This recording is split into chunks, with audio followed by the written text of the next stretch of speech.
Chapter 368. Bring them back to the Wangfu.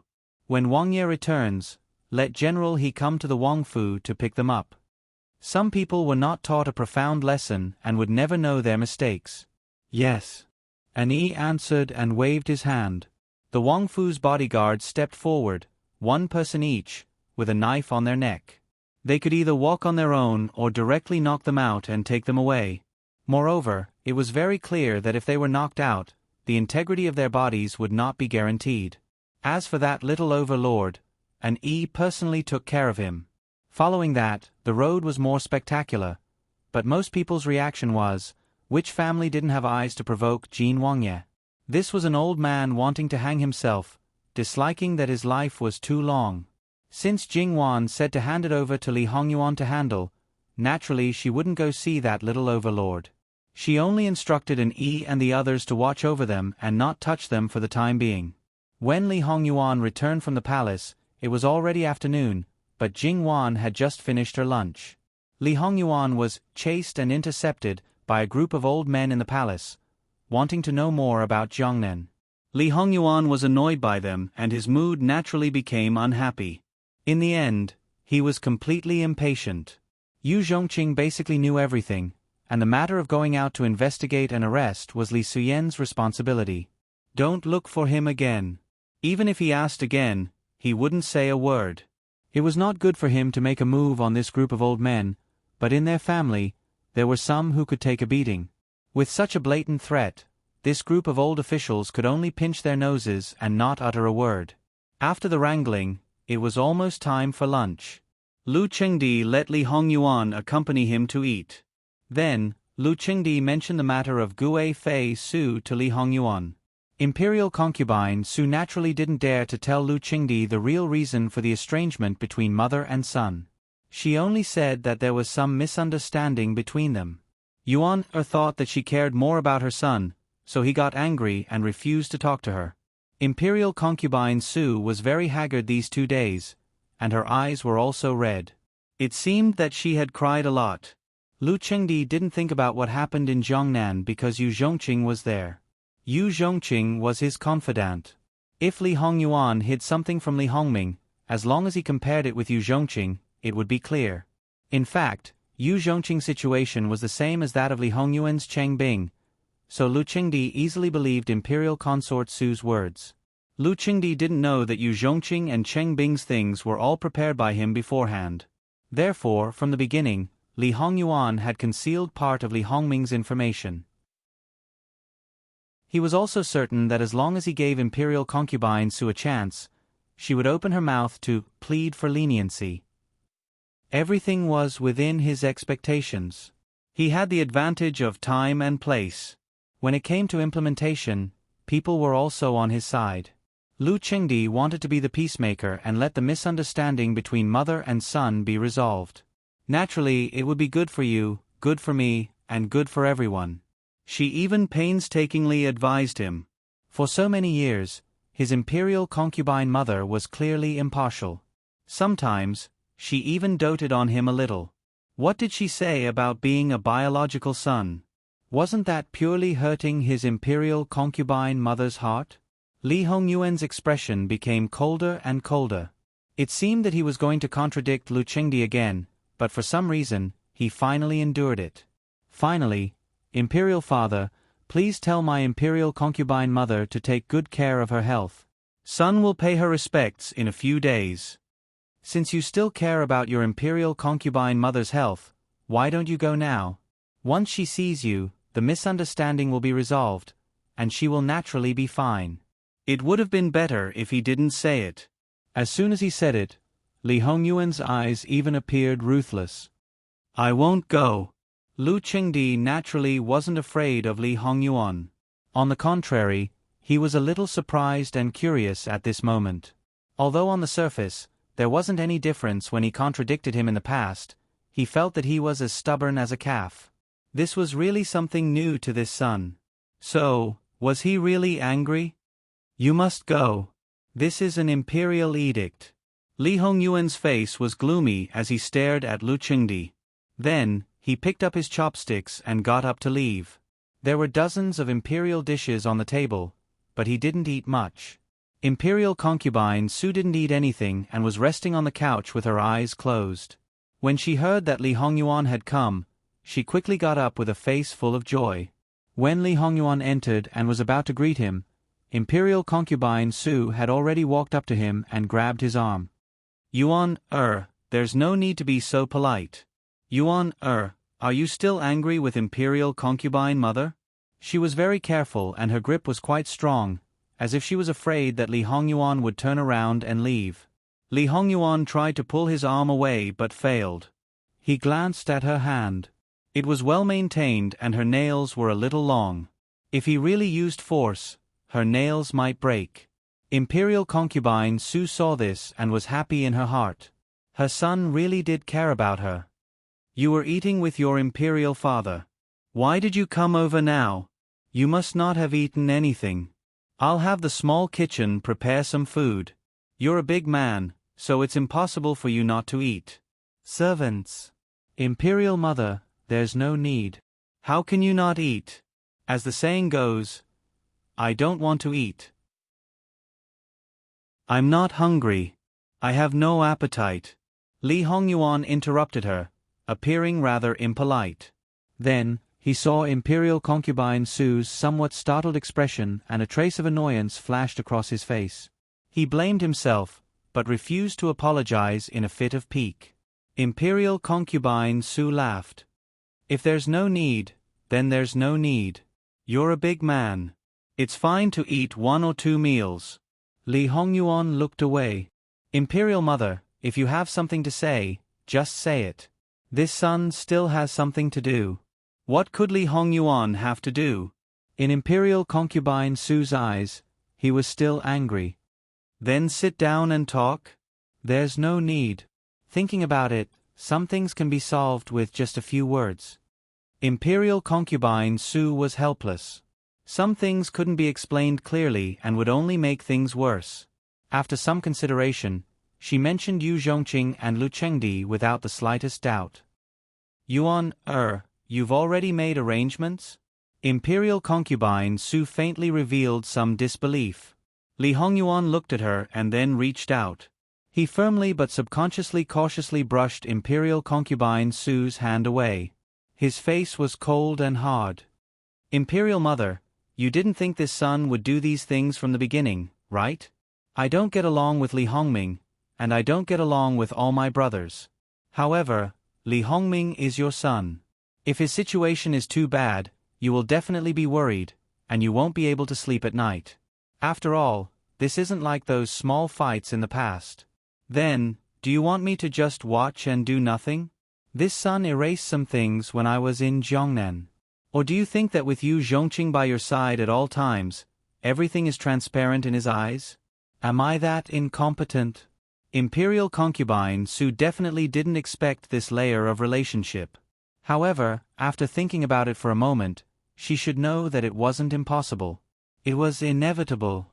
Yuan had always been a filial child, but she had completely neglected him. To a certain extent, wasn't it also a kind of denial to him? No wonder he was so angry. Imperial concubine Su's heart was stifled and she could only shake her head to deny it. No. However, there were more things that she couldn't say. Yuan, why didn't you tell Imperial Mother earlier? Tell you? Why should I tell you earlier? Li Hongyuan's coldness seemed to contain a trace of stubbornness. If I told you, would you hide it from him? Then let Li Hongming be grateful to this son? There's no need. This son didn't do it for him. Then, would you also thank this son for him? Imperial concubine Su seemed to understand this time. They had been at odds since they were young. Now that he suddenly did something for the other party, no matter what the consideration was, the other party would express gratitude. Then, the way they got along in the past would be broken. In this way, perhaps both parties would feel uncomfortable and simply say nothing. Anyway, as Yuan said, he didn't do it for Ming In the end, it was because he felt uncomfortable in his heart. She understood, but she couldn't say it out loud. Especially the last sentence, because he was really right. In this, it seemed that he didn't consider her feelings. As a mother, she didn't think much of it, but the truth was that as a mother, she thanked her adopted son for her son. Yuan-er thought of everything and didn't want to see such a scene, so he chose not to say anything. In the end, she was the one who opened her mouth to plead first, creating a gap between mother and son. When she pleaded for mercy, the pain in her son's heart was probably countless times worse than expected. Imperial concubine Su's body and lips trembled, but she couldn't say anything. Because no matter what, she had already done the wrong thing, and Yuan-er's heart was already hurt. If she said too much, it might cause him to rebel in his heart and think that she was really biased. Li Hongyuan lowered his head. Mother, this son won't be entering the palace to pay respects for a while. This son needs to calm down. Please forgive this son. This son will take his leave. Imperial concubine Su could only watch Li Hongyuan's back as he left, seemingly lonely and sad. She wanted to dissolve the estrangement, but failed. Instead, the estrangement deepened. Imperial concubine Su hadn't eaten or slept well in the past 2 or 3 days. At this moment, she felt her blood rush up, and her head spin. Her body went limp, and she fell to the ground. Imperial concubine, her trusted maid hurried forward. Someone, quickly call the imperial physician. What imperial physician? Don't call him. Help this concubine up. I'll be fine after lying on the bed for a while. If she fell ill when her son came, wouldn't her son be accused of being unfilial? Although her son's reputation wasn't good, he shouldn't be accused of being unfilial, especially since she was the one who brought it upon him. The maid didn't dare to disobey her and hurriedly helped her up. Imperial concubine, how about this servant go and ask the prince to come back? You're not allowed to go. He's already sad. Seeing this concubine like this, he should blame himself and feel guilty. This concubine was originally in the wrong this time. Provincial governor, don't make it public. When the imperial physician checks my pulse in 2 days, just have him secretly prescribe some medicine. Imperial concubine Su rubbed her temples, revealing her weakness and exhaustion. Imperial concubine Su was both physically and mentally exhausted. It wasn't only because of Li Hongyuan's matter, but also because Jingwan's disheveled appearance the day before yesterday, as well as her capable aunt being beaten to death. The imperial concubines who came to her palace to comfort her came in droves. Some praised her openly, while others sneered and ridiculed her. Of course, none of them really dared to point their fingers at her face. In reality, this wasn't a big deal to her. If she couldn't even endure this, how could she have a foothold in the harem? Imperial concubine Su refused to call for an imperial physician, so she could only deal with the health pills she usually ate. After leaving the Jade Essence Palace, he actually heard the slight chaos, but what did that have to do with him? He looked back, then brushed the place where imperial concubine Su had grabbed, as if brushing away something dirty. Then, he directly left the palace. On the way back to the main courtyard, Li Hongyuan already knew that Jingwan had been bumped into. Not only had the horse been startled, the carriage had almost flipped over. Although the guards outside reacted quickly and managed to control the carriage, Jingwan had still been injured. In the blink of an eye, Li Hongyuan's body was shrouded in hostility. Go and receive your punishment. 50 lashes each. Yes. And Yi replied. He didn't dare and wouldn't have any meaning. Has the He family's people already arrived at the residence? Yes, but Wang Fei said to wait for Wang Ye to come back to deal with it, so she didn't let the He family's people in.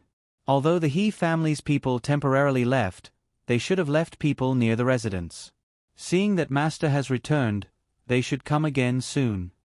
When this prince entered the palace, I met with General He. Go break his arms and legs. If the He family's people come again, block them for this prince. Yes. Jingwan was a little surprised to see Li Hongyuan at this time. Because she was alone, she ate relatively quickly. The people in the palace should still be eating at this time. Jingwan didn't think too much about it. She just ordered the servants to prepare some food. It didn't need to be too sumptuous, but it had to be fast. Li Hongyuan didn't have an appetite and didn't want to eat. I'm sorry, but I'm really hungry now. While waiting for the food, Li Hongyuan hugged Jingwan and kissed her. Jingwan didn't push him away. After being married for more than half a year, she guessed that this man was not only crazy but also had skin thirst. The longer they were separated, the more clingy he became. However, this kind of situation only happened to her. Moreover, this man really was a bit of a neat freak. Because he wanted to settle accounts with her. In order to settle accounts as soon as possible, Jingwan did some research on his past. The best person to find out was naturally Eunuch Mu. Therefore, when Eunuch Mu came back to report the news, Jingwan asked him. In order to create a strong and loyal image for the male master in front of the female master, Eunuch Mu naturally told her everything he knew. Li Hongyuan didn't like being served. He basically did the daily bathing and dressing himself. Occasionally, he would ask someone to wipe his back. The only thing he needed others to take care of was his hair. From a long time ago, it was Eunuch Mu who did this. The palace maids and maids couldn't get close to him at all. Every time Eunuch Mu did it, he had to wash himself clean first. If he was dissatisfied with anything, he would be in trouble. It was true that Li Hongyuan doted on them for 7 days, and it was also true that many women loved Li Hongyuan so much that they fell deeply in love with him. However, Wang Yi did not even touch a single one of them. Those who lasted for 7 days were all relatively special women. They were basically acting in concert with Li Hongyuan to make outsiders believe that Li Hongyuan was indeed lustful. At the same time, it also balanced the women who stayed by Li Hongyuan's side for 1 or 2 days, so that no one would suspect that Li Hongyuan did not touch any of them. According to Eunuch Mu, the prince disliked those women because they were dirty. When they were close to him, their breaths were dirty. After knowing this, Jingwan touched her chin. She really couldn't believe it. Her husband's virginity might have been ended by her. Although she didn't directly ask Eunuch Mu such a question, Jingwan could almost come to this conclusion. Eunuch Mu was 7 or 8 years older than Li Hongyuan. He had been with Li Hongyuan since he was 5 or 6 years old. No one knew more about Li Hongyuan's private affairs than he did. It was no wonder that Jingwan was so surprised. Putting aside Li Hongyuan's skill in flirting, and the way he did it in bed at the beginning, he was clearly a master among masters. He didn't seem like someone who had never tasted the taste of sex before. However, from Mu An's point of view, it seemed that he didn't need to tell such a lie. After all, no matter how dissolute and absurd a man was before marriage, as long as he didn't have anyone except his wife by his side after marriage, he could be regarded as a first-class man in a woman's eyes. Except for her, no one would feel a little uncomfortable. Before the princess got married, she would specially send a maid to test the marriage. Eunuch Mu must have the same idea. There was no need to make up a lie that Li Hongyuan had never touched a woman. So, someone was just gifted? He was so fierce and energetic in bed. In fact, it was because he had been accumulating it for a long time. Jingwan patted her head. She didn't pay attention to it and got it dirty. However, Jingwan was really happy about this. She didn't even notice that the little discomfort buried deep in her heart had disappeared without a trace. Therefore, when Li Hongyuan was intimate with her at this moment, she just let him be. Even when the maid came in and out, she didn't push him away. Li Hongyuan's eyes flashed slightly. What he once understood was from the words of the shadow gods, and what he knew was from her appearance. Now he understood her heart more and more. Now, he was almost certain that something must have happened during the time he was not around. It was obviously a good thing for him. After that, during the meal, Jingwan kept putting food into his bowl with a smile. Sometimes, she even fed him directly. Li Hongyuan directly held her in his arms. Jingwan didn't object and fed him naturally. Li Hongyuan thought that she would be willing to feed him mouth to mouth. He glanced at the maid, who lowered her head and wished she could shrink her head into her stomach. Li Hongyuan didn't do that in the end. Perhaps from now on, he didn't need to deliberately train her. Wan's awareness would be deeply ingrained in her bones. Li Hongyuan's stomach was full, and his heart was satisfied. Jingwan wanted to take a nap, and Li Hongyuan also accompanied her. When she fell asleep, he got up and called Nanny Gong and Eunuch Mu. After asking, he got the answer. Li Hongyuan couldn't help laughing. How could this be described as a vinegar jar? It was clearly a sea of vinegar. She was so happy just because he hadn't touched other women before. Her possessiveness wanted the unity of body and mind. She wanted everything. If one was missing, she would probably abandon it like a worn-out shoe. In this life, Li Hongyuan had kept his chastity not only because he knew that Jingwan cared about this aspect. In fact, in his previous life, his desires had been relatively indifferent. Because he was a prince, he was like most men. He had never cared about other women's feelings, let alone serve them wholeheartedly. As long as he was satisfied, it was fine. In reality, other than certain places that they had to touch, including his princess consort, it seemed that they didn't have much intimate contact with him. After a certain amount of time, they would naturally separate. There was not a single exception. Because he was gifted, every time he slept with them, they were very unwilling to get close to him. They were even a little afraid because he was too ruthless and brought them only pain and no pleasure. They suffered every time. Anyone would be unhappy. They were unhappy, and Li Hongyuan was naturally disdainful. They just wanted a child and tried their best to seduce him. Haha, what kind of person did they think Li Hongyuan was? Therefore, those women were no different from the cold palace. Later, when he became the emperor, he was first in the chaos of war. After the country stabilized, his health gradually deteriorated. The number of times he entered the harem could be counted on one's fingers. Moreover, he felt bored in bed. Thinking about the only night with Jingwan, he could have some fun. In the last few years, he didn't enter the harem at all. As for the empress, who the hell was that? Except for Consort Xian, who was in charge of the harem, there was no other woman above the rank of consort. The court officials knew about his health condition, and he was known as a tyrant. There were only a few women in his harem, and no one dared to say a word. The influence of that time seemed to be carried over to this life, and some situations naturally became more and more serious. In the end, it wasn't that other women might have traumatized him, but that Jingwan left a deep impression in his heart. A man's passion and desire were separate. When it came to him, they couldn't be separated. https://www.bicken.com/11/11807/6654071. HTML. Please click here to report. Registration is not required. We will handle it as soon as possible.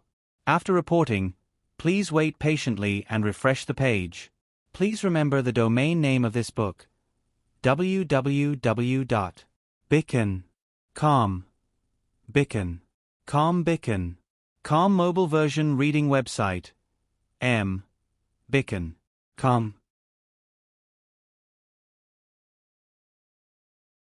Chapter 369. The He family's people came? Li Hongyuan lazily asked. Yes. According to Master's instructions, they blocked the door. However, knowing that Master is in the Fu, they didn't intend to leave. Because of Jingwan, Li Hongyuan's mood was not bad. However, he also saw the bruise on Jingwan's arm. That was the person he held at the apex of his heart. Someone actually hurt her. It was absolutely unforgivable. Bring them to the martial arts arena. As he spoke, Li Hongyuan stood up. Although it wasn't a good time to move his muscles and bones, but for a living king of hell who would do whatever he wanted to do, did he need to pick a time to do something? Naturally, he didn't need to. Inside the martial arts arena, there were weapon racks on both sides. Although they might not be used, there were all kinds of weapons. Li Hongyuan took the spear that he was most comfortable with. The spear was more than 1 zhong long. The body of the spear was pitch black and carved with exquisite patterns. The surface was faintly glowing. The spearhead was bright and the cold light was threatening. With a flick of his hand, he grabbed the end of the spear and skillfully shook it. The entire body of the spear shook and made a buzzing sound. After that, he executed a set of spear techniques. In his hands for a long time, it was as if he was using his arms and fingers. As the saying goes, the body is like a swimming dragon, graceful like a startled swan. When the imperial bodyguards brought the little tyrant he and his bodyguards over, Li Hongyuan's spear techniques were only half completed. Not to mention the little tyrant whose hands and feet were broken, the others were all people who had truly fought on the battlefield. At this time, when they saw Li Hongyuan, they couldn't help but be aghast. It must be known that Jin Qinhuang's illustrious reputation was something they had all heard of. However, seeing the other party in this manner, some of the rumors were instantly shattered. At the very least, this man absolutely couldn't be useless. That cold murderous aura, every move, every style, all revealed a murderous intent. This wasn't a prince who lived like a prince, but a killing god who walked down from the battlefield. At this moment, their eyes were all on Li Hongyuan. They forgot about the little Gongzi that they were supposed to protect and let him lie on the ground like soft mud. After a set of spear techniques was completed, the spear was stuck on the ground with a bang. It felt as if the ground was about to split open. Li Hongyuan's figure was like the gun in his hand, a pole. 2 people in a team. Come and fight with this prince. If you win, this prince will consider meeting the He family. If you lose, Li Hongyuan's eyes fell on little gangster He. He suddenly curled his lips into a smile. It was supposed to be an extremely seductive smile, but at this moment, it made people shudder. It won't be as simple as breaking your arms and legs. After all, little gangster He only had his joints dislocated, and his bones weren't really hurt. These soldiers who were temporarily acting as guards wanted to save him without hesitation at that time, but when they realized this, they restrained themselves. However, at this moment, they thought of what the people in the prince's mansion said at that time. You should be glad that the master doesn't have the time to deal with you now. If the master did it himself, even if you didn't die, you would be half dead. Now, they believed it without any hesitation. Li Hongyuan was standing in the middle of the field, so they didn't have a choice.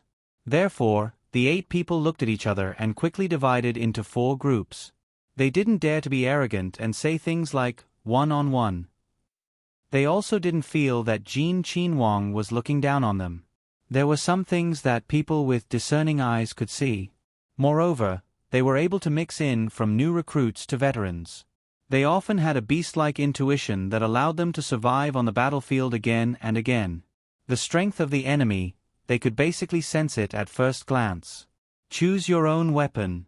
Seeing that you are guarding Qi Yuan's territory, this prince will remind you.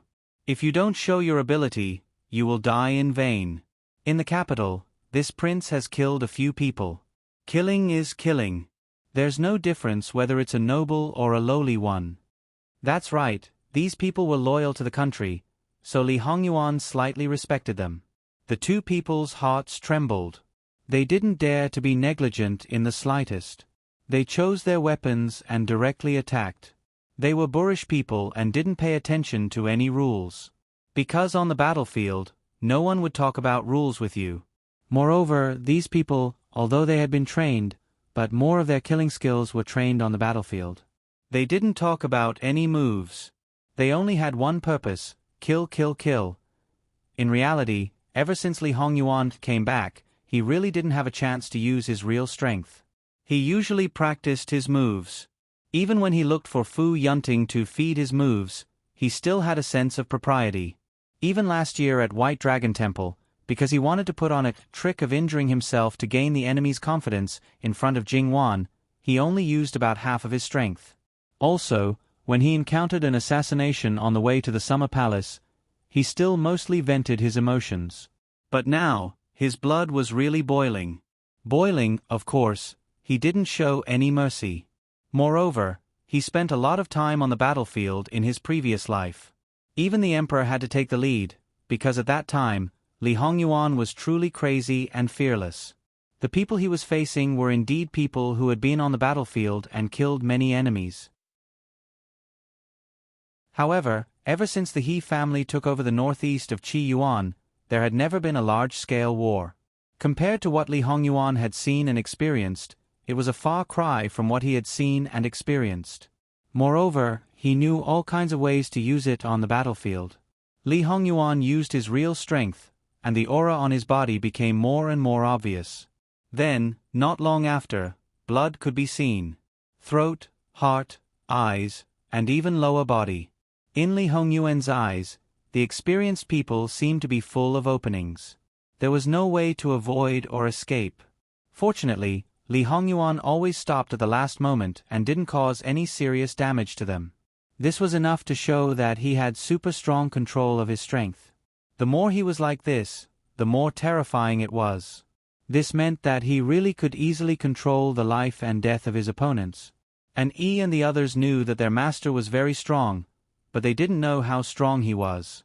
Now that they saw it, it was probably beyond their expectations. However, with just these two people, it was impossible for their master to use his full strength. They could feel that Li Hongyuan's current state would be very disappointing if he continued. If he was disappointed, he might really kill them. In fact, as Li Hongyuan said, it was nothing if he killed two people. However, these people couldn't be killed. Because if they were killed, it would probably cause the entire Northeast army of 100,000 people to not hide it from their master or the imperial family.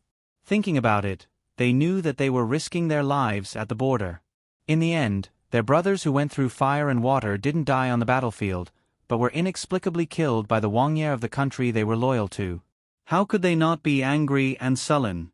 At that time, it was hard to say what the consequences would be. And Yi thought for a moment, 2 more of you go.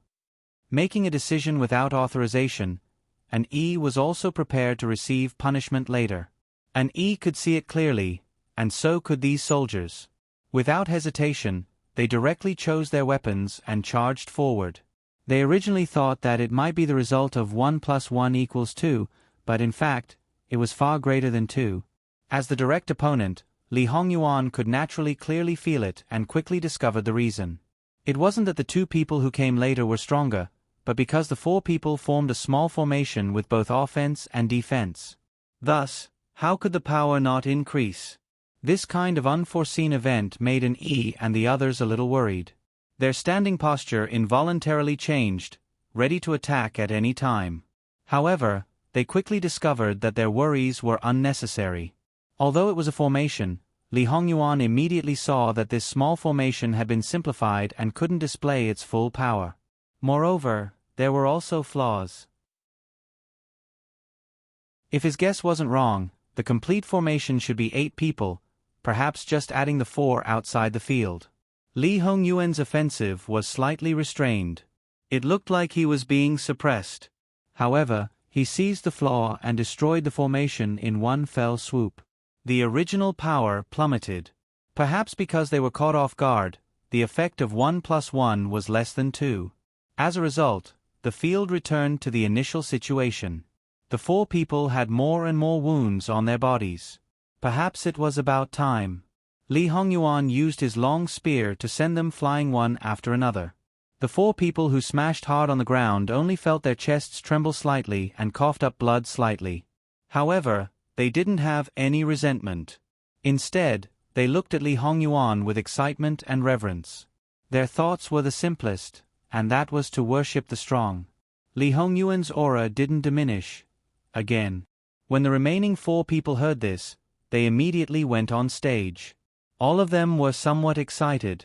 https://www.bicken.com/11/11807/6654074. HTML chapter error. Click here to report, registration free. We will deal with it as soon as possible. After reporting, please wait patiently and refresh the page. Please remember the domain name of this book: www.bicken.com. Bicken. Com mobile version reading website. Bicken.com.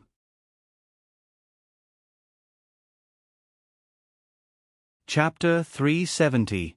The people of the Wangfu were in awe of Li Hongyuan, but these soldiers were purely in reverence. It was mainly because of the first impression and the degree of understanding of the real Li Hongyuan. Don't look at how these soldiers were like now. If they really worked for him like an Yi and the others, it wouldn't be long before they would be like them. Thinking about it this way, they were a bit envious of these soldiers. As the saying goes, ignorance is bliss. These words weren't false at all. The last 4, as expected, had the same ending as the first 4. However, the light in these people's eyes was even more intense. After watching the battle, E was thoughtful. He seemed to understand a little bit of his master's purpose for suddenly doing this. Beating around the bush to deal with people had never been their master's style. His muscles and bones were completely relaxed. Li Hongyuan's body heated up and there was an indescribable carefree feeling. He casually threw the spear in his hand and it steadily landed on the weapon rack. Then he walked towards the little gangster who was lying on the ground. Only then did the few soldiers restrain their exposed emotions and somewhat nervously looked over. They had lost, and the one who suffered was the little Gongzi. But with their current situation, even if they were to face Jin Qinhuang alone, they would not be able to stop him, not to mention that there were still a bunch of guards standing guard. The group of imperial guards of the Wangfu also looked over, but they wouldn't have known if they didn't see. Now that they saw it, the expression on their faces cracked a bit. Actually, they had already discovered before that this boy was actually very unyielding. When his hands and feet were broken, he only frowned at that time. Just based on this point, they still respected him as a man. He was worthy of being born in a family of generals. If it was those dandy Gongzi in the capital, they would be howling like pigs being slaughtered. Only this one, his mother, that fanatical expression was even more intense than those soldiers. Li Hongyuan's feet subtly paused. Although others didn't see it, his following kicks were not the least bit careless. The first kick landed on the shoulder and the little gangster who was lying on the ground was flipped half a circle. The angle also shifted. After that, Li Hongyuan took 2 steps forward with a feeling of taking a leisurely stroll. The next kick landed on the side of the ribs, making people seem to hear the sound of bones cracking. Taking a leisurely stroll or whatever, it was definitely an illusion. After several kicks, little gangster spat out blood as expected. It was obvious that his internal organs were injured. However, he only let out 2 muffled groans. He didn't cry or beg for mercy. Little gangster was definitely a tough guy. In the end, Li Hongyuan stepped on little Tyrant's chest, but he didn't use much strength. He squatted down, moved his toes, and touched little Tyrant's chin. Then, he met little Tyrant's burning eyes. Alright, this description was a bit strange, but it was the truth. Although little Tyrant's injuries were not light, and his expression was slightly distorted, he was still filled with passion. If Jingwan was here, she would probably give him a reasonable title, which was a fanboy, a brainless fanboy. Li Hongyuan didn't have any other emotions except for the first time. It wasn't that he hadn't seen little Tyrant's condition in other people before. For example, Ruan Fengfei in the past, and some of the girls who were favored by Shang Do. However, in comparison, it wasn't so obvious. Of course, Li Hongyuan also knew that the meaning behind this was different. Speaking of little gangster Li Hongyuan was very familiar with him. Of course, that was in his previous life. According to the time, he had to wait for a few more years. When he went on expeditions, little gangster was one of his valiant generals. Little gangster his name was Sea of Consciousness. He was the youngest son of He Zhenwei, the general who was currently guarding the northeast border. He had 4 older brothers, 2 of whom were direct descendants and 2 of whom were concubines. Of the 4 brothers, only 2 were left. The He family was different from other families. Because they were guarding the border, they suffered a lot of losses. Therefore, among the brothers, no matter if they were direct descendants or concubines, they had a good relationship. The He family was actually quite decent. The He family's daughters-in-law didn't seem to have a high status, but most of them were women who weren't inferior to men. Although they didn't go to the battlefield with their husbands, they had at least guarded a city. However, among the He family's descendants, Sea of Consciousness was considered a weirdo. Perhaps it was because his closest brother was almost 10 years older than him, so in comparison, he might be a bit more indulgent. However, the He family didn't have the mindset of spoiling their children. Their upbringing could be said to be very strict, whether in terms of thinking or body. Because they were strict when they were young, when they grew up, they would have a better chance of surviving on the battlefield. The reason why Sea of Consciousness was called a weirdo was because his physical fitness was very good. At the same age, he had to at least triple the training to achieve the same effect. When he wasn't even 10 years old, he could already beat his older brother. However, this kid's thoughts were very rebellious. He didn't commit all kinds of crimes, but he was very arrogant and liked to cause trouble. At home, he was punished, beaten, locked, his legs were broken, and his ribs were broken, but it didn't have any effect at all. It seemed that he was born with a hard bone. In the Northeast, it became a ghost's worry. When Sea of Consciousness was 12 years old, he led a group of people to sneak out of the city. Once he went out, it was close to 10 days. His family was crazy with anxiety. In the end, they didn't even have any hope. In the end, he came back alive and well. He led people to play a sneak attack and really destroyed a small tribe. Of course, in the end, there was no reward. He was ruthlessly beaten up until his skin was torn and his flesh was torn. He only got out of bed after 10 days and half a month. After that, the people at home strictly guarded against him. At any time, they sent a few valiant soldiers to follow him. His soldiers took turns to follow him. As a result, these people had a deep impression of this young master. Sea of Consciousness learned many things from them. Because he was too energetic, when he was 13 years old, he was simply brought to the battlefield. Although he was a bit young, the whole family didn't object. In reality, Sea of Consciousness seemed to be born to fight. On the battlefield, he could be said to be invincible. Moreover, he was a complete madman. The soldiers below actually admired him very much. Occasionally, they would also be very respectful. The reason why they were respectful was because this respect usually didn't last for more than 3 seconds. In the end, he was a very troublesome person. Sea of Consciousness was now 16 years old. A year ago, he defeated his father. Half a year ago, he defeated the He family's most powerful elder brother. On this trip back to the capital, only General He Zhenwei's eldest son remained in the northeastern border city. The rest of He Zhenwei's branch had all returned to the capital. Speaking of which, Sea of Consciousness was what He Zhenwei was most worried about. He was afraid that he would cause trouble again. The capital wasn't like the border city. If he caused trouble in the border city, for the sake of the He family, basically no one would care too much. In the capital, if he accidentally offended the influential officials, the He family might not be able to settle it. Because the He family guarded the border, it could be said that they worked hard and contributed a lot. His Majesty treated them well and they also had some responsibilities. However, as long as one was smart, they should know that in this kind of situation, they needed to be more careful. If anything happened, they would be ruthlessly attacked. But they didn't think that something would still happen. Moreover, it was to hit a big iron plate. When the He family found out that the rascal rode a horse on the street and collided with Jin Qinhuang's carriage, not only did he not apologize, but he also dared to act violently and was arrested by the people of Jin Qinhuang Fu. They were angry and anxious, causing the family to be thrown off their feet.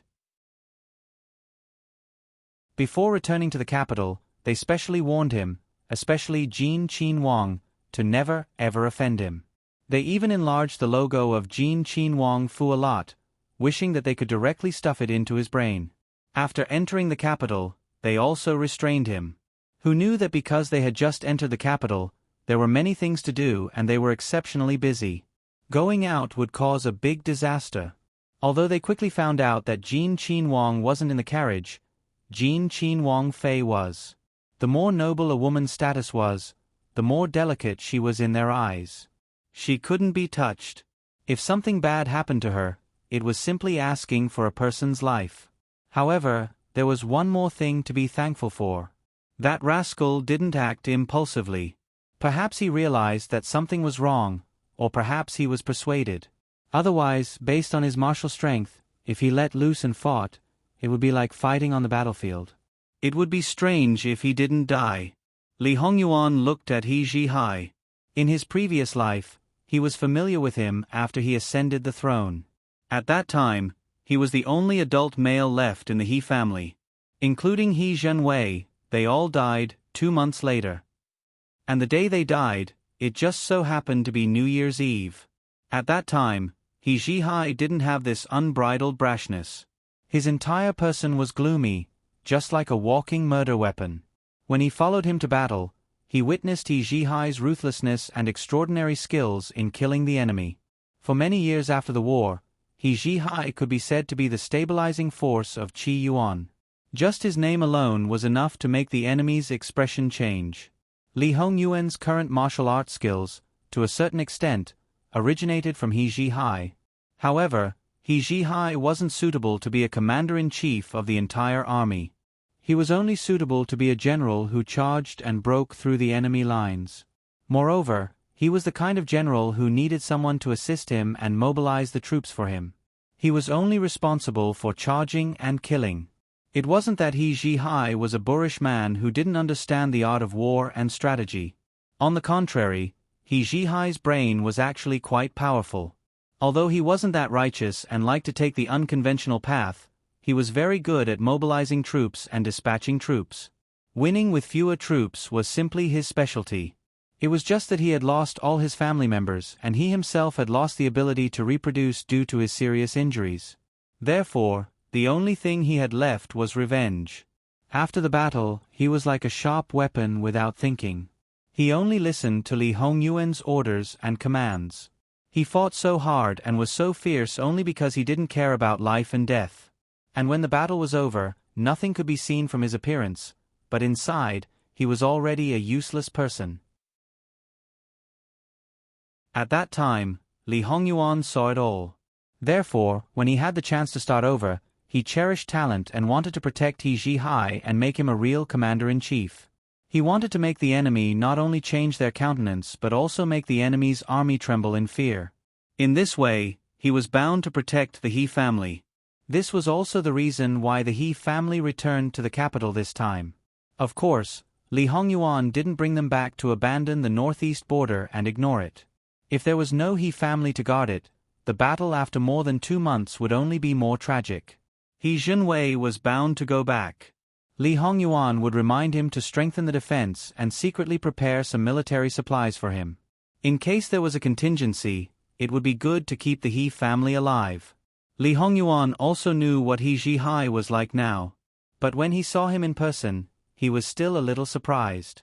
What was even more unexpected was that this brat had offended his wife the moment he returned to the capital, causing her to be injured.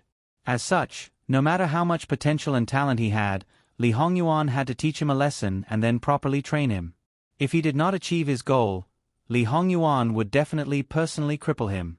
"Your Highness, you're very powerful. Why don't you fight with this commoner?" Before Li Hongyuan could speak, He Zhihai said enthusiastically and expectantly. So, this brainless fanboy of his was a little different. He Zhihai's military merits were actually quite high, but his father had never asked for a title for him. These military merits were distributed to other people. He Zhihai didn't care. Because of this, the capital basically didn't know that there was such a fierce person in the He family. However, when he said this, those soldiers couldn't bear to look directly at him. However, it was completely expected. They were all too clear about this young master's temperament. How much effort would it take for this prince to take your life now? Your Highness won't take this commoner's life. What? This prince has no power or influence, so I'm afraid of your He family. Li Hongyuan didn't get angry. No, it has nothing to do with the He family. It's just that intuition tells this commoner that your Highness won't do that. Li Hongyuan had seen He Zhihai's intuition before. In his previous life, he even relied on his intuition to save a battle. Do you know why you're in Jin Qin Wang Fu? I know. This commoner can apologize to Wang Fei Nyongyong, kowtow and admit his wrongs. As long as I can fight with your Highness, this commoner will do anything. He was still enthusiastic. Therefore, He Zhihai sold himself so easily. So much so that for many years in the future, when he recalled today, he couldn't help but want to bang his head against the wall. He was really too stupid. How could this master's heart be so black? It was better to quickly scram far away. Running around the borders for a lifetime, he didn't want to face Li Hongyuan. Li Hongyuan stood up. Take him away. He didn't know what Li Hongyuan was going to do, so naturally, he could only obediently be taken away. Let Gong Jiu go take a look. Just let this prince see if Gong Jiu's medicine can soften people's bones. https://www.bicken.com/11/11807/6654077. HTML chapter error. Click here to report. Registration is exempted. We will deal with it as soon as possible. After reporting, please wait patiently and refresh the page. Please remember the domain name of this book: www.bicken.com. Bicken.com.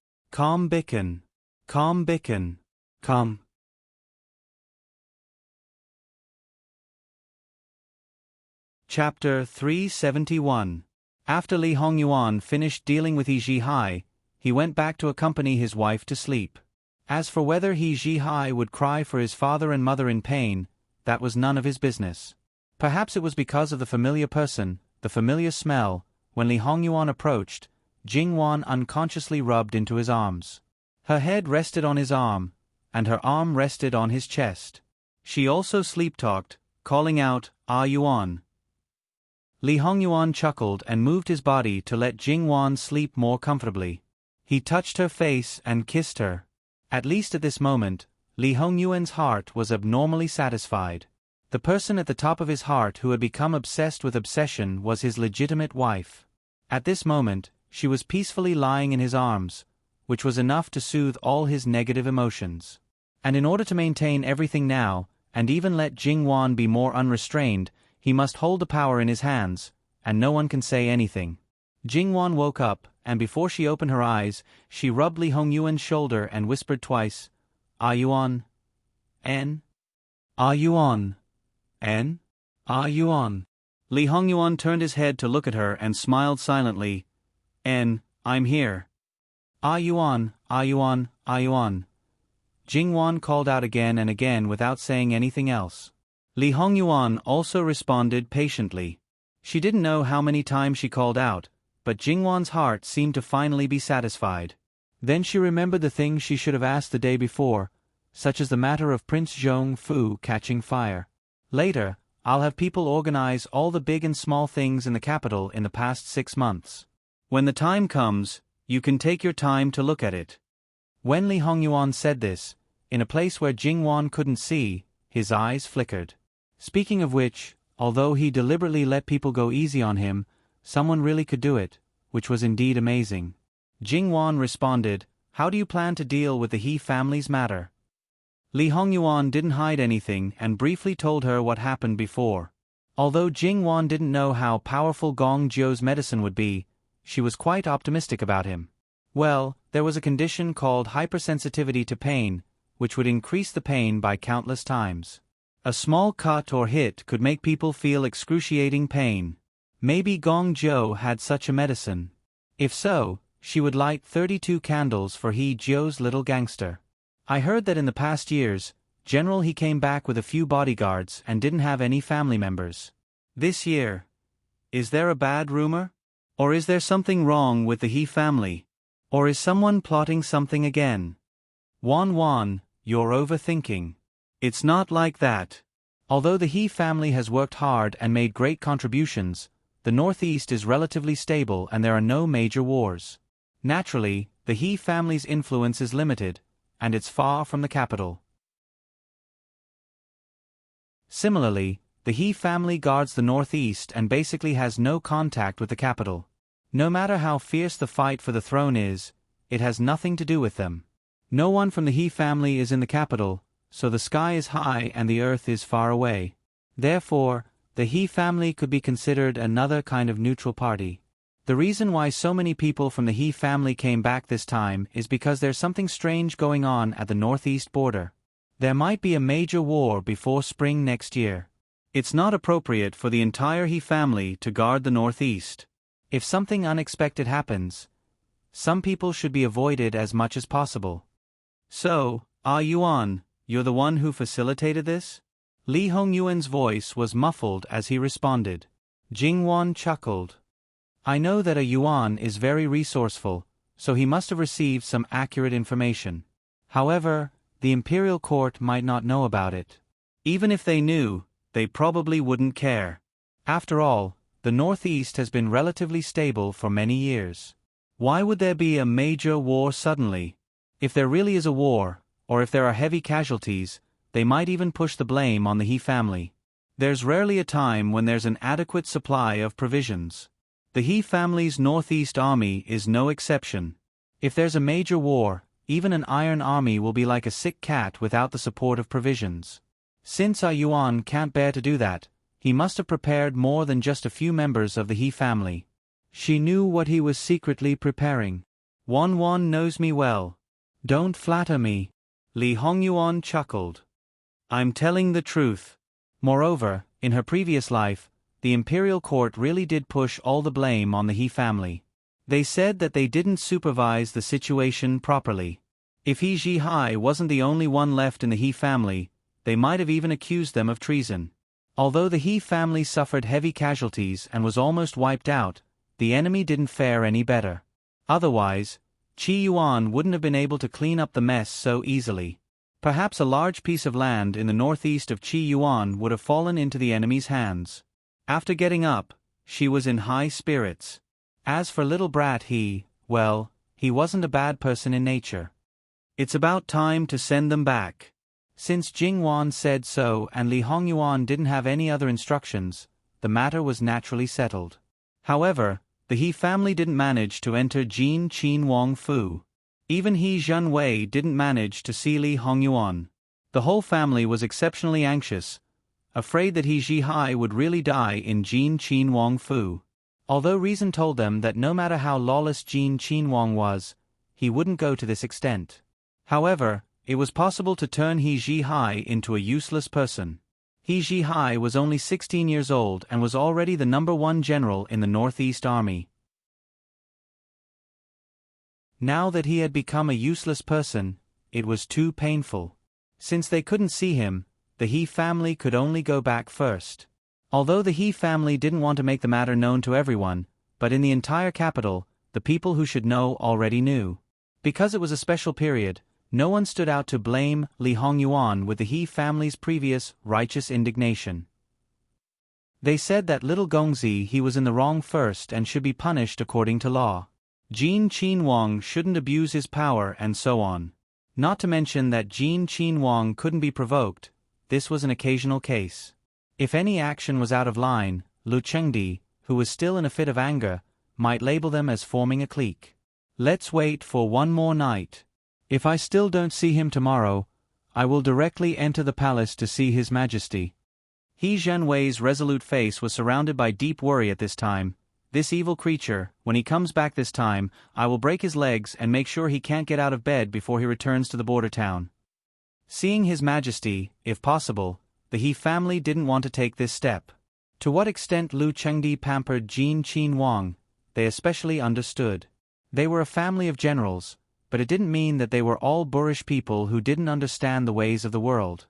That night, the He family didn't sleep well. After breakfast the next day, He Zhenwei decided to enter the palace. But before entering the palace, he still made a trip to Jin Qin Wang Fu to see if there could be a turn for the better. The result of this trip was somewhat unexpected.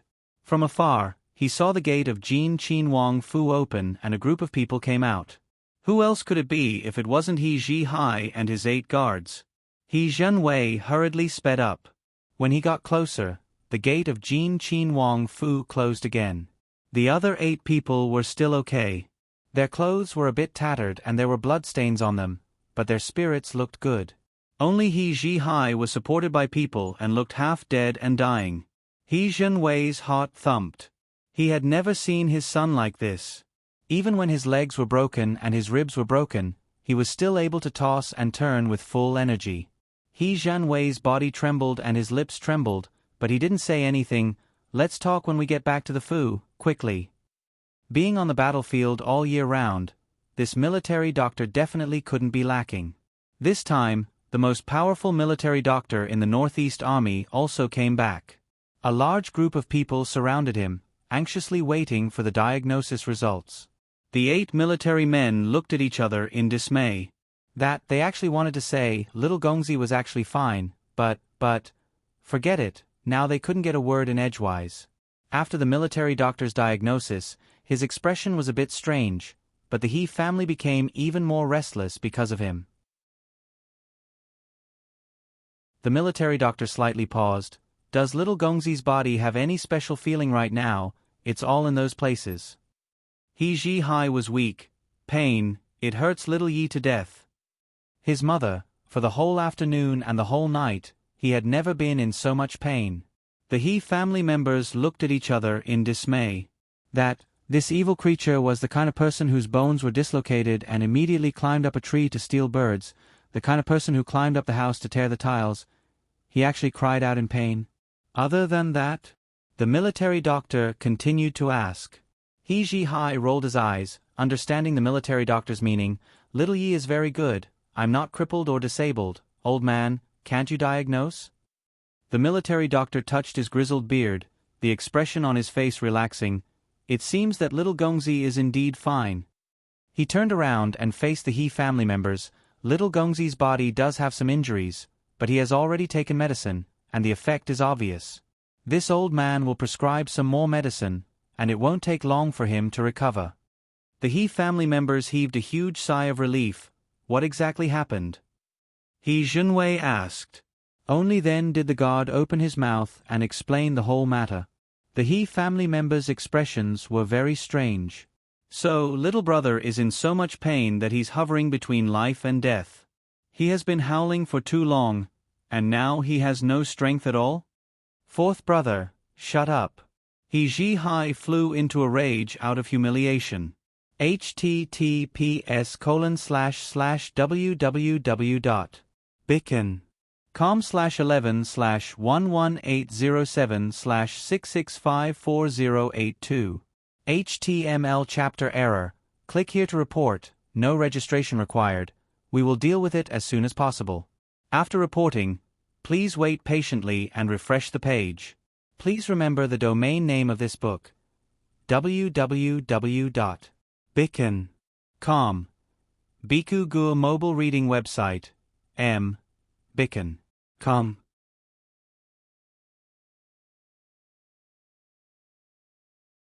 Chapter 372. He Junwei stepped forward and sat beside He Ji Hai's bed. Without holding back, he patted He Ji Hai's chest. He Ji Hai shuddered and howled miserably. The sudden sound startled everyone in the room. Then, they looked at He Ji Hai with a bit of disbelief and some worry. He Ji Hai's face turned green. Did they think he was willing? His mother, it was really too painful. He couldn't bear it at all. It should be that the effect of the medicine hasn't completely disappeared. Once the effect is gone, it won't be like this. The military doctor said with a smile. Knowing what was going on, the He family looked at He Ji Hai as if they were looking at a rare treasure.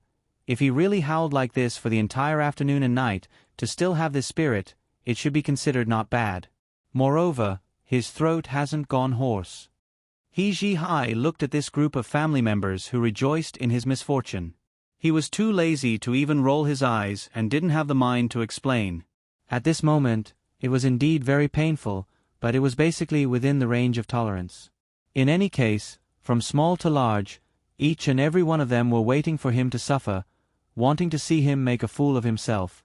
They all wanted him to be taught a lesson and behave himself. He Junwei also touched the short beard on his chin. If there's a chance, ask Jin Qinwang what medicine was used. The effect is so good. Even if I'm thick-skinned, I'll ask for it. The effect was good. Clearly, there were two meanings. Not only was the effect of the medicine good, it was also better to deal with He Ji Hai. And, indeed, I've never seen Xiao Hai so well behaved. He Ji Hai's grandmother, old Madam He, nodded in agreement. He Ji Hai had never been a person who could hide his emotions. Therefore, everything was written on his face. At this moment, his face was like a color palette, exceptionally splendid. After relaxing a little, it was time for the proper business. What did father say to you before entering the capital that you treat father's words as wind? He Zhenwei's face was exceptionally stern. He Zhihai didn't say a word. The capital isn't like the border cities. I know that you're messing around, but you know what you're doing. You won't go overboard. However, in the capital, a small matter can cost someone's life and implicate the entire family. Why can't you behave? Do you have to throw the entire family in for you to be happy? Dad, I was wrong. I won't cause trouble in the future. He Zhihai lowered his eyelids and said in a low voice. You have to keep your word. He Spiritual C did not say that he was grounded, because he knew that if this kid really wanted to go out, he would have a way to get out. There was simply no way to lock him up. It was better to let him walk through the door and let someone follow him. That would be of some use. He Zhihai's eyes were filled with excitement. He indeed would not go out to cause trouble again because his next goal was very clear, to find Jin Qinhuang to fight. He Zhenwei's eyelids twitched. The more he looked, the more he felt that it was impossible for this kid to be so honest. There must be something he didn't know. He prepared to ask the people who had followed this evil creature out. At this moment, those bodyguards had gone to change their clothes. The wounds on their bodies also needed to be examined. Originally, the soldiers wanted to downplay the part where they exchanged blows with Li Hongyuan. Now that they were faced with General He's cold and stern face, all of them were like quails and confessed everything. He Zhenwei only felt his temples throbbing. He was very clear what kind of moral character his son had. When they were in the border city, he had not been lenient when he exchanged blows with his father. Now, he had the guts to set his eyes on a Qinhuang, and it was the kind that could not be provoked. Originally, when he had offended Jin Qinhuang Fei, the other party had just tidied him up and did not lose an arm or a leg. He should be extremely thankful. But this matter was not over yet. He was still thinking about how to deal with the aftermath. Sure enough, he should directly break that evil creature's legs so that he could not get out of bed. That would also save him a lot of worry and trouble. He Zhenwei could almost imagine, wherever Jin Qinhuang went, that evil creature would block him. That scene was simply unbearable to look at. After all, he had done this kind of thing many times in the northeast border city. It was only until those people were all knocked down that it gradually stopped. Fortunately, those soldiers were still broad-minded and did not argue with that boy. After all, to be flipped over by a young teenager in public was a very shameful matter. They even said that the younger generation would surpass the older generation. Even if those people were indignant, they would not do anything to that evil creature on account of his face. Jin Qinhuang was different. If he really wanted to block the door, he had many guards around him. One word from him could make that evil creature suffer. After all, 2 fists were no match for 4 hands. If Jin Qinhuang was really angry and let people completely cripple him, he, as the father, could only pinch his nose and swallow his bitterness. There was no place to judge, and he did not have the face to do so. He Zhenwei wiped his face. There were several times when he had the impulse to beat that evil creature. When that evil creature exchanged blows, he was not lenient. Usually, if he really broke his legs, he would not dare to fight back, but in the end, he did not have the heart. To be associated with such an evil creature, great general, he felt that his lifespan could be shortened by 10 or 20 years. Forget it. First, apologizing to Jin Qinhuang was the proper thing to do. It was just that he was a military general. In the entire capital, he did not have any close in-laws. At most, he only had distant relatives. In the past few years, he would come back with his personal guards. He would not hold a banquet, nor would he pay a visit. This time, because his family had returned, there was a possibility that he would stay in the capital in the future. A banquet was a must. Before that, it would not be good for him to pay a visit to anyone. Even if it was to apologize, it would not be good. This was in consideration of both sides. After thinking about it, Great General, he decided to start with Lu Chengdi. He explained the cause and effect clearly and let Lu Chengdi help to build a bridge. This could also show his loyalty. Before entering the palace, Great General he still went to see He Ji-hai. The father and son talked about something behind closed doors. Whether it was effective or not, he did not know for the time being. He Zhenwei was very skilled in war. His EQ was also very high. After briefly explaining the matter, he began to pour out his grievances. That evil creature was such a disgrace. How could he not be worry-free? How could he give people a headache? But in the end, this evil creature is this official's son. I can't really ignore him. Lu Qingdi was not only greatly moved, he could empathize with him. He also began to pour out his grievances. He also had an evil creature son. Beloved official He, you have been far away in the border city all year round. You don't know. The living Hell King's fighting strength was much more valiant than little gangster He. When Great General He heard this, he sighed endlessly. So what? His son could still live well, it was really a miracle. With such a comparison, he actually felt that his son was actually quite obedient. Just think, if his son was really like Jin Qin Wang, he reckoned that he would have long been angered to death. After all, no matter how he was, he could not be like Lu Qingdi, who could suppress everything. Zhen's evil creature, these 2 years, he has restrained himself a lot. Although he still occasionally angers Zhen, contradicts Zhen, but those messy things have decreased. Beloved official, you don't need to take it to heart. After all, it was my son who bumped into the carriage and frightened Jin Qin Wang Fei. I should apologize to Wang Fei Nyong. Lu Qingdi's finger tapped on the table. Zhen is very clear about Old Sixth's temperament. If something makes him unhappy, he won't let today's matter pass until tomorrow. As long as he stops, this matter is basically over and he won't remember it. Since he released your family's boy, it means that Old Sixth's wife is fine. If beloved official really feels apologetic, just let your mother make a trip to Jin Qin Wang Fu and it will be fine. Hearing Lu Qingdi's words, Great General he was relieved. When He Zhenwei returned home and said this, old Madam He and others were also relieved. They, as military officers, were poor. They couldn't take out much gold, silver and jewels.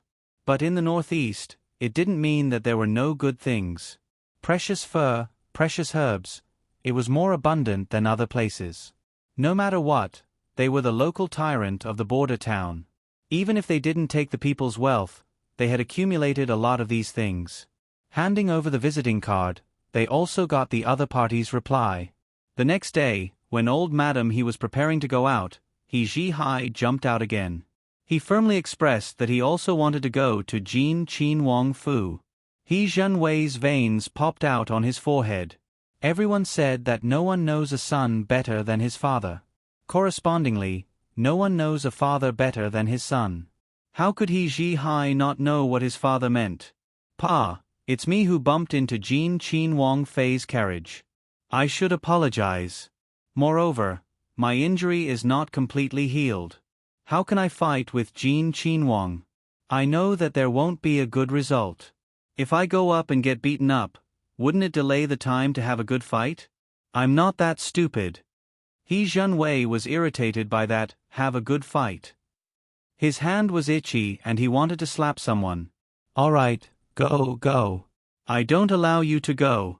Maybe you will secretly climb over the wall of Jin Qin Wang Fu. Old Madam He said helplessly. https://www.beacon.com/11/11807/6654084. HTML chapter error. Please click here to report. No registration required. We will deal with it as soon as possible. After reporting, please wait patiently and refresh the page. Please remember the domain name of this book. www.beacon.com Biku Gur mobile reading website. Beacon.com.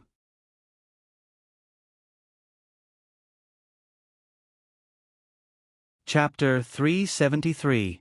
Old Madam He keeps He high by her side to prevent him from making trouble when she doesn't pay attention to him. Today He Ji-hai was well behaved. He did whatever his grandmother asked him to do. Perhaps because there was another man, Li Hongyuan accompanied her.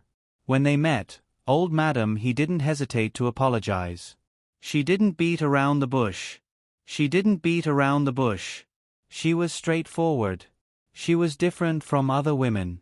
Li Hongyuan played the role of a guest perfectly. Although Jing Wan was in a high position, she respected those elders who didn't flaunt their seniority. Because she understood old Madam He, she had a good impression of her. She was wise, sensible, and righteous. In short, she deserved to be admired. Old Madam He could see who was the leader. She was a bit surprised, but she didn't ask anything. Old Madam He glanced at him and asked her son to apologize.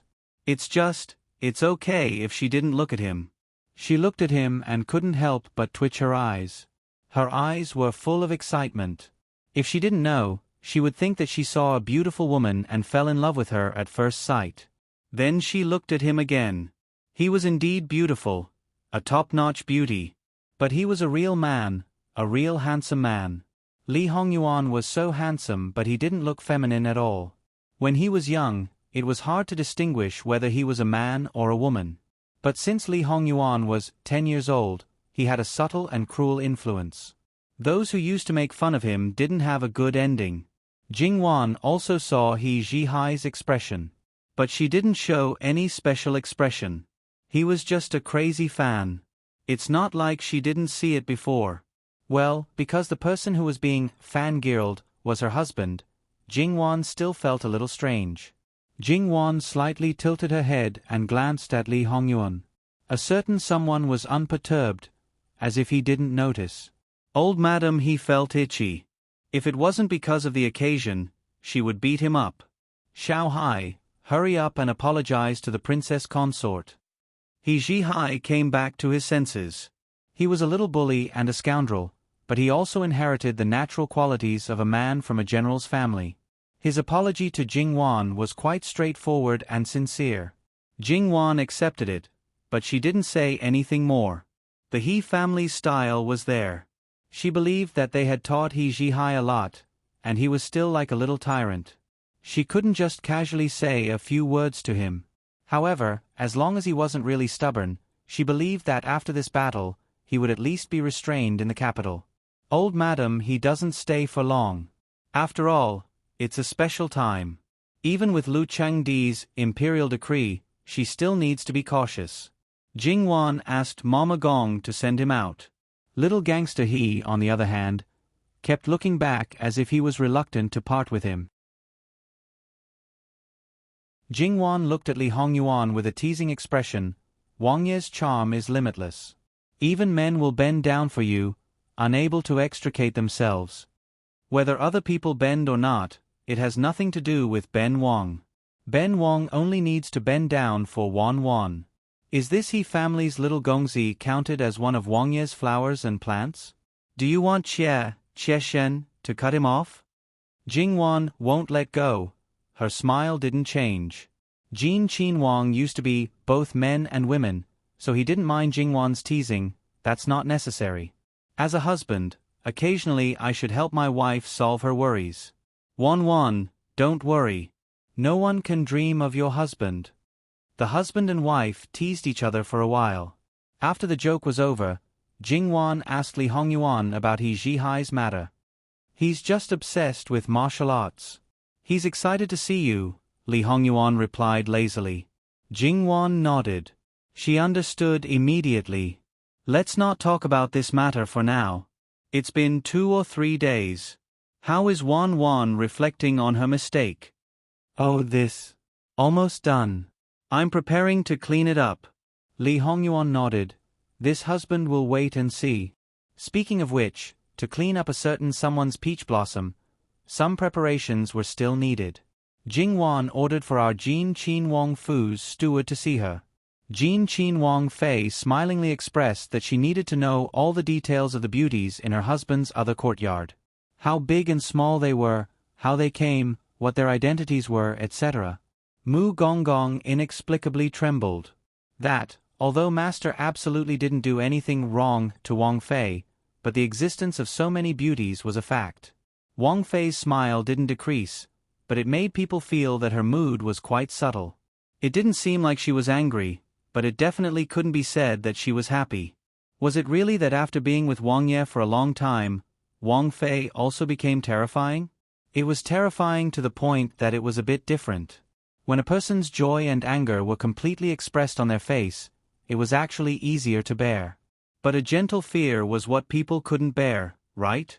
Fortunately, after Mu Gonggong returned from the Luo family and met with an accident on the road, he had already made preparations. Now, whatever Wang Fei wanted, he could immediately take it out and organize it into a book. He was simply too considerate. Well done. Jingwan praised. Wang Fei, you flatter me. It's this servant's duty. Jingwan smiled and nodded. Mu An has always been loyal and devoted to Wang Ye. Since Mu An is so clear about these things, it must have been through your hands. You've worked hard. Mu An was still complacent before, but now he had a bitter expression. That, it might not be right to do things too perfectly. Now, he was simply lifting a stone to smash his own feet. In Wang Fei's eyes, he must have become the ultimate lackey, the culprit who searched for beauties for Wang Ye. Such a person, in the eyes of the female master, should be chopped into pieces. Mu An, this Wang Fei remembers your loyalty. Continue to work hard. Jingwan's smile didn't change. Mu An wailed in his heart. Wang Fei, please forget. https://www.bicken.com/11/11807/6654086. HTML chapter error. Click here to report. Registration is exempted. We will deal with it as soon as possible. After reporting, please wait patiently and refresh the page. Please remember the domain name of this book. www.bicken.com. Biku Gur mobile reading website. Bicken.com.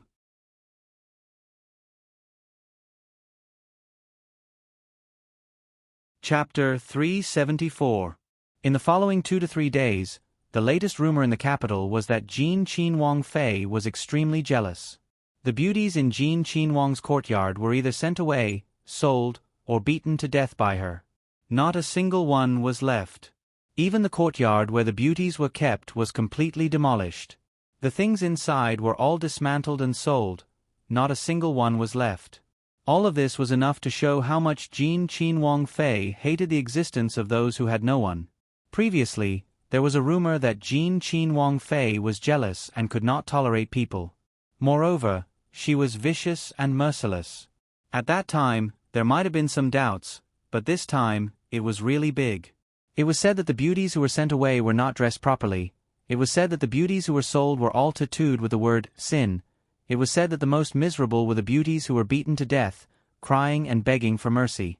They were so petty and pitiful that they could not beg Jin Qin Wang Fei to take pity on them. Not only were they beaten until their flesh was lacerated, they finally breathed their last. The beatings did not stop and they were turned into a pile of meat paste. The blood seeped into the ground and could not be washed away. It was not so bad, but Jin Qin Wang Fei actually sat on one side, eating while observing the punishment. That scene made one's hair stand up in anger. Even if it was the notorious Jin Qin Wang, compared to Jin Qin Wang Fei, it seemed that he had to retreat. Although Jin Qin Wang's name as the living king of hell was an indiscriminate and comprehensive suppression, Jin Qin Wang Fei only targeted the flowers and plants around Jin Qin Wang Fei. They could not be mentioned in the same breath. Jin Qin Wang Fei was not to the extent of making everyone fear her. However, it seemed that the world's attacks on her were even more aggressive. There were even people who requested the emperor to divorce such an evil woman. Such a person without virtue, not to mention being a daughter-in-law of the emperor, even ordinary families would divorce her and lock her up in the family temple. Those were all light punishments.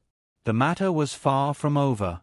As Jingwan's grandfather, Luo Rongyan, the Minister of Personnel, was also implicated. Logically speaking, Luo Rongyan should be the one to be directly attacked. However, Luo Rongyan was far from being qualified to sit in the imperial court. No matter how he was impeached, it wouldn't have much of an impact in the end. Thus, No one bothered to do that useless work. Ever since Luo Pei-shan became the minister of the Ministry of Personnel, he had been stubborn. No matter who tried to rope him in, he had offended everyone. At this time, naturally, no one would mention the Minister of Personnel's impartiality. However, even though he was impeached, Luo Shongshu appeared to be quite calm. According to him, his obedient granddaughter was filial to her elders before she got married. She loved her brothers and sisters, and was gentle and chaste. She was a good girl. As the saying goes, there are two sides of the same coin. If his granddaughter really did something wrong, it would be nothing more than that. His meaning could not be more obvious. If his young lady was not well, then it meant that she had changed places. It was a problem of water and soil. Everything was fine before she got married. If there was a problem after she got married, then it must be Jin Qin Wang Fu's problem.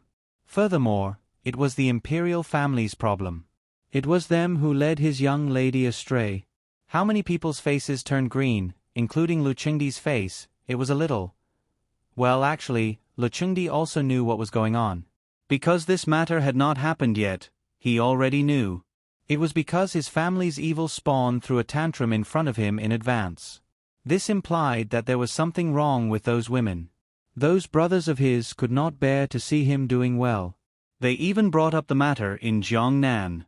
For example, the 3 times he was plotted against, they were all related to them. He clearly did not fight for anything and did not want anything, but there were still people who were unwilling to let him go. Thus, it was better to let his mother take him with her when she died. In front of Lu Chengdi, Li Hongyuan took everything on himself in advance. The only one who could still pose a threat to Jingwan was Lu Chengdi. Lu Chengdi's weakness was grasped by Li Hongyuan. Once it involved his true love, his IQ dropped. In addition, there was some specious evidence in Li Hongyuan's hands, so he did not think about anything else. Everything was for his son. Therefore, after Jingwan did those things, Lu Chengdi's imagination filled in that his son was borrowing his daughter-in-law's hand to get rid of those unstable factors. The beauties in the other courtyard and so on were just a cover. The real people to get rid of were actually in the Wangfu. His daughter-in-law took the blame for his son. He had no choice but to be kind and really divorce her. Speaking of which, the imperial family did not seem to only divorce a woman. There was only the word, sudden death. Moreover, with his son's quota of cursing his wife, if this daughter-in-law was gone, he might be a widower for life. Not only that, thinking about the abundant national treasury and the bulging private purse, that was also old Sixth's daughter-in-law's infamy. With all these, Lu Chengdi felt a little embarrassed when facing Luo Shongshu.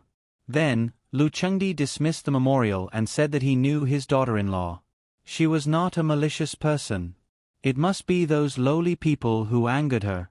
What's more, what she said about being beaten to death was purely false. As the daughter-in-law of the imperial family, she represented the imperial family's face. Such wanton slander was slandering the imperial family. Whoever released the message, if he found out, he would definitely punish them severely. Then, the reward flowed like water into Jin Qin Wang Fu and was given to Jin Qin Wang Fei. Jingwan looked at the things that filled the courtyard and was speechless. What was that? Many of these things were embezzled by her from Jiangnan. As the monarch of a country, was he really so embarrassed? Moreover, she brought back tens of millions for him. These things were not even worth 100,000. So stingy. Waving her hand, she put them into the treasury. https://www.bicken.com/11/11807/6654088. HTML chapter error. Click here to report. No registration required. We will deal with it as soon as possible. After reporting, please wait patiently and refresh the page. Please remember the domain name of this book: www.bicken.com. Biku Gu mobile reading website. Bicken.com.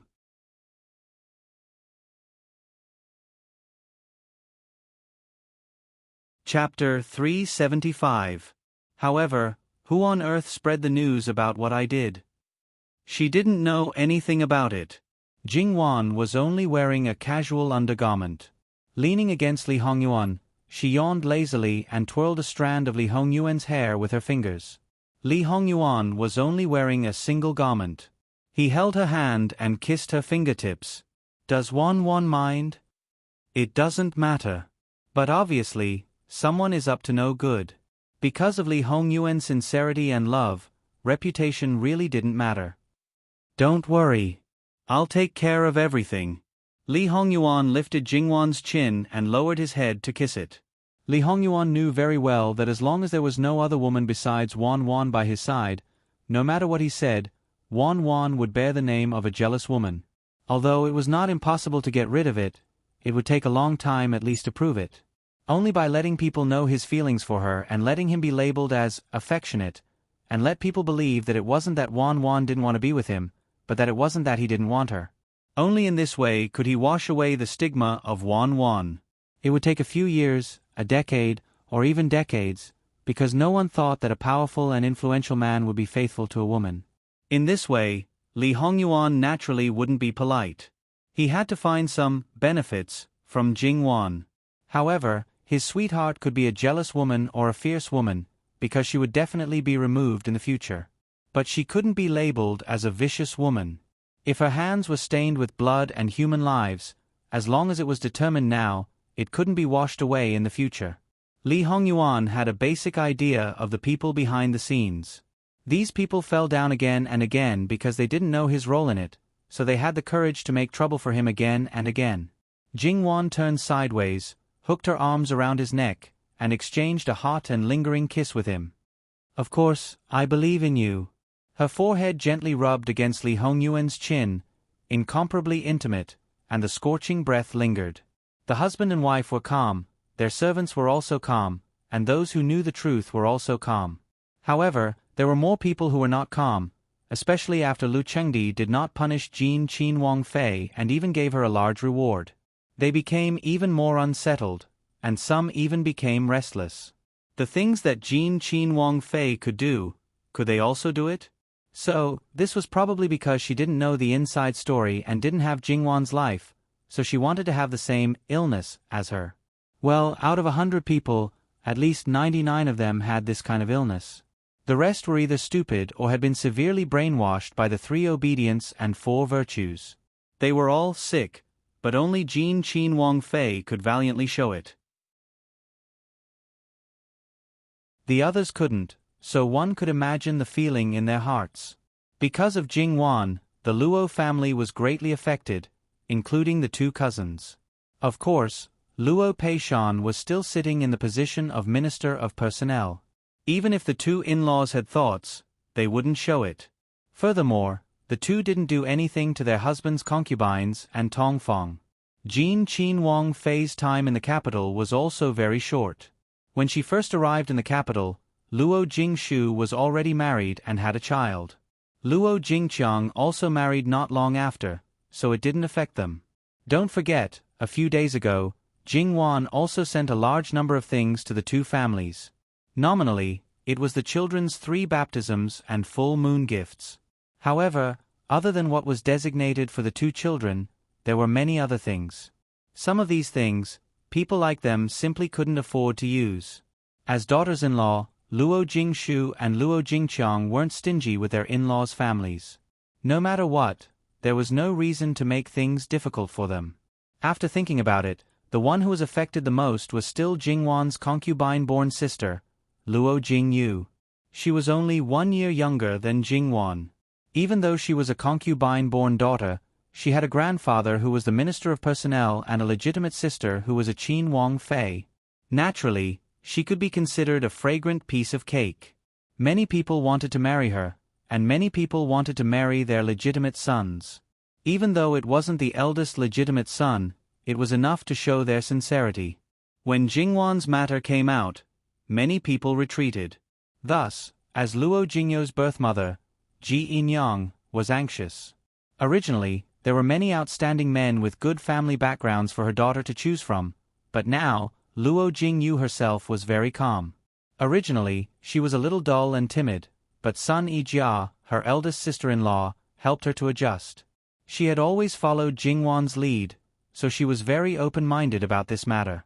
Concubine, you don't have to worry. Anyway, I'm still young, so I can wait for another 2 years. Besides, I don't think that third sister's matter is a bad influence. 10 out of 10 people who want to marry me want to get benefits from the Luo family, so they should have the awareness of marrying a jealous woman back home. After all, I have the capital, don't I? If I want to have a woman on my left and right, and if I want to get a lot of benefits from my wife's family, how can there be such an easy thing? A truly ambitious man will not put too much thought into the harem, so naturally, he will be relatively indifferent to women. In my case, it's purely a marriage of benefits, and for the sake of the future, such a man is the best choice. Moreover, this matter is obviously strange. We all know what kind of person third sister is. Although she doesn't like concubines, even if she wants to deal with those women, she will definitely do such a vicious thing. Just look at grandmother and the others. Who knows, in a few days, it will be completely different. Thus, Yin-yang, you can rest assured that my marriage will not go wrong. Who knows, I might be able to choose the best one. When Ji Yin-yang heard this, it seemed that this was the truth. Her heart gradually calmed down. However, when she looked at her eldest daughter again, she had a new level of respect for her. Was she really that dull and timid child? Luo Jingyu looked at her Yin-yang and smiled. She lowered her head and continued to embroider. Third sister-in-law not only sent people to teach me, but also brought me here from time to time. If I don't make any progress, wouldn't I be letting down third sister's good intentions? What does this have to do with your third sister? Luo Jingyu raised her head again and looked at her Yin-yang with a strange expression. If third sister didn't ask third sister-in-law, do you think third sister-in-law would pay attention to me? Ji Yin-yang's face was somewhat flustered. She really was muddle-headed. However, she wasn't anxious at all. She was too lazy to care about this daughter. Serving Furen was the most important thing. Other than Jingwan, who was at the center of the vortex, the other person who received the most attention was probably Li Hongyuan. Although Jin Qin Wang had spoiled those women in the past and completely did not touch them, but he had always spent money to support them. Now, all of them were dealt with by Jin Qin Wang Fei. To a certain extent, it was undoubtedly 2 slaps on the face. It was simply trampling his dignity on the ground. His face was completely lost and no man could tolerate it. Thus, he was caught by his brothers and laughed at. https://www.bicken.com/11/11807/6654091. HTML chapter error. Click here to report. Registration is not required. We will deal with it as soon as possible. After reporting, please wait patiently and refresh the page. Please remember the domain name of this book. www.bicken.com Biku Gur mobile reading website. Bicken.com.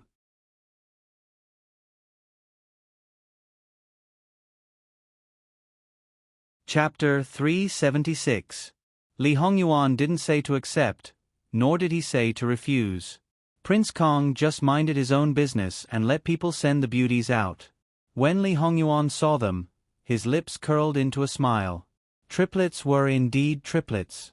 Their identical faces were not a lie, and they were indeed quite beautiful. The only slight difference was probably due to their gender. 2 females and 1 male. He was lustful, and liked both men and women. This was a reputation he had created himself.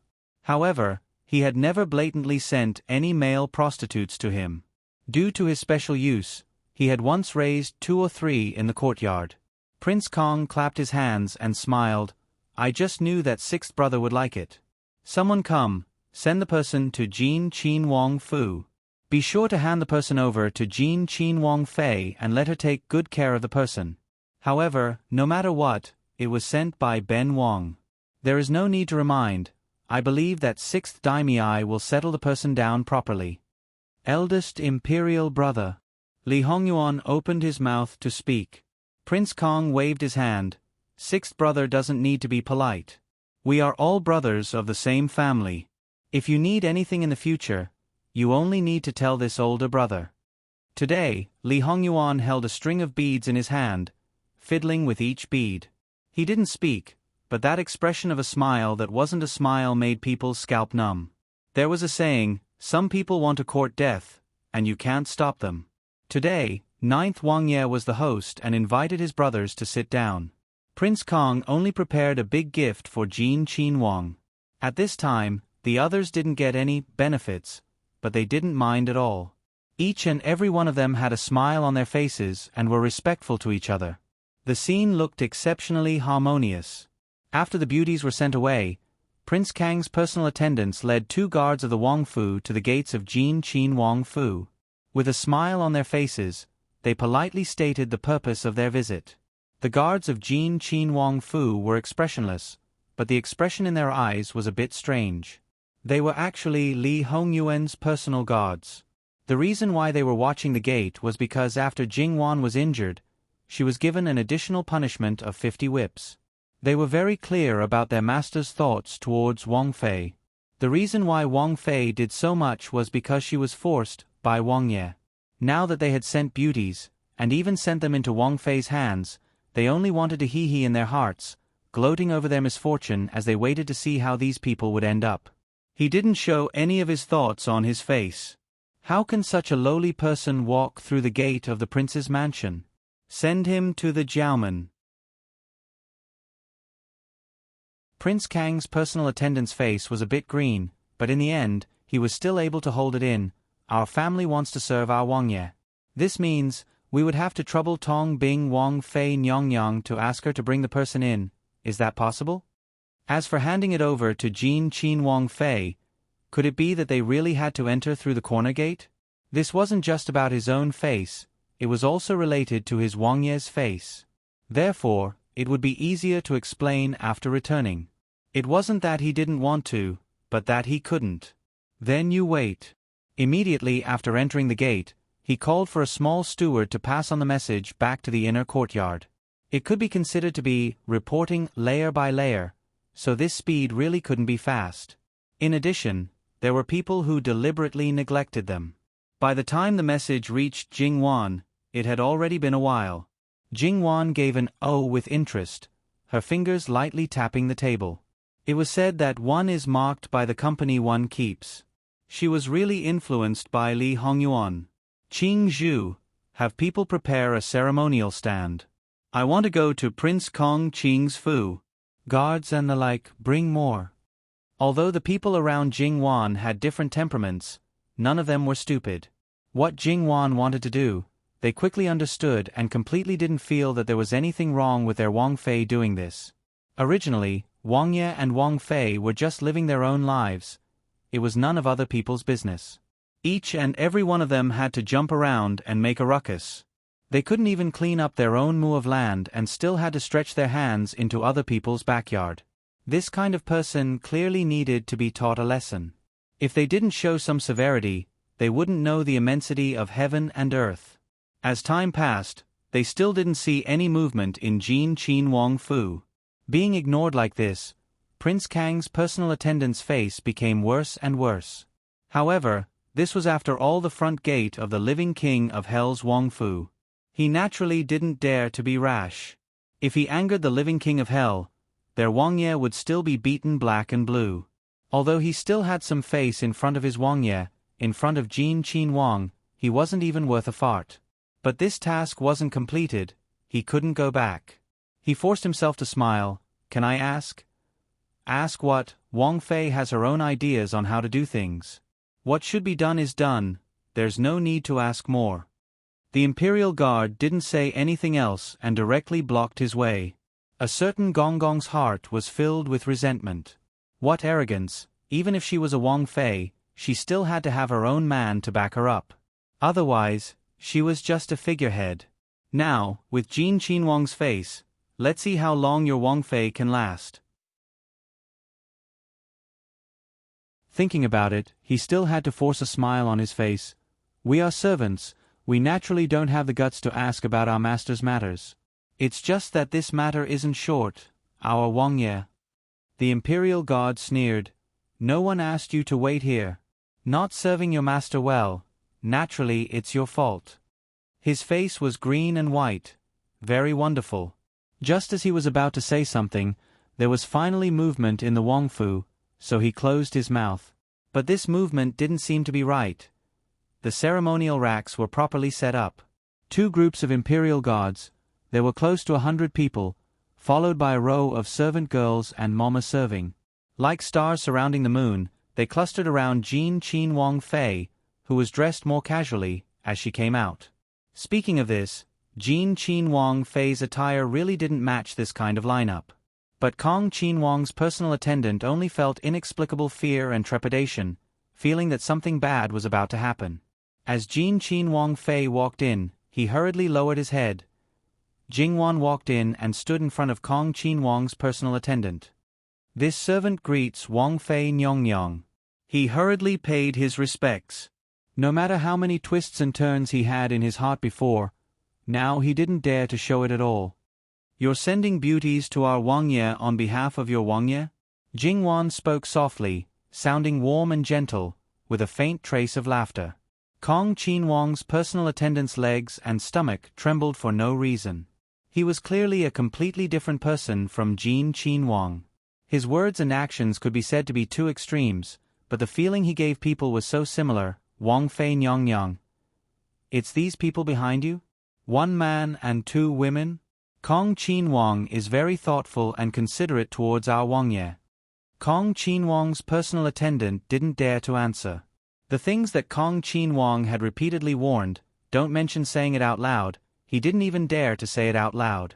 Jingwan smiled. All right, let's go. Go where? He couldn't help stuttering. He was so scared that he forgot the proper etiquette.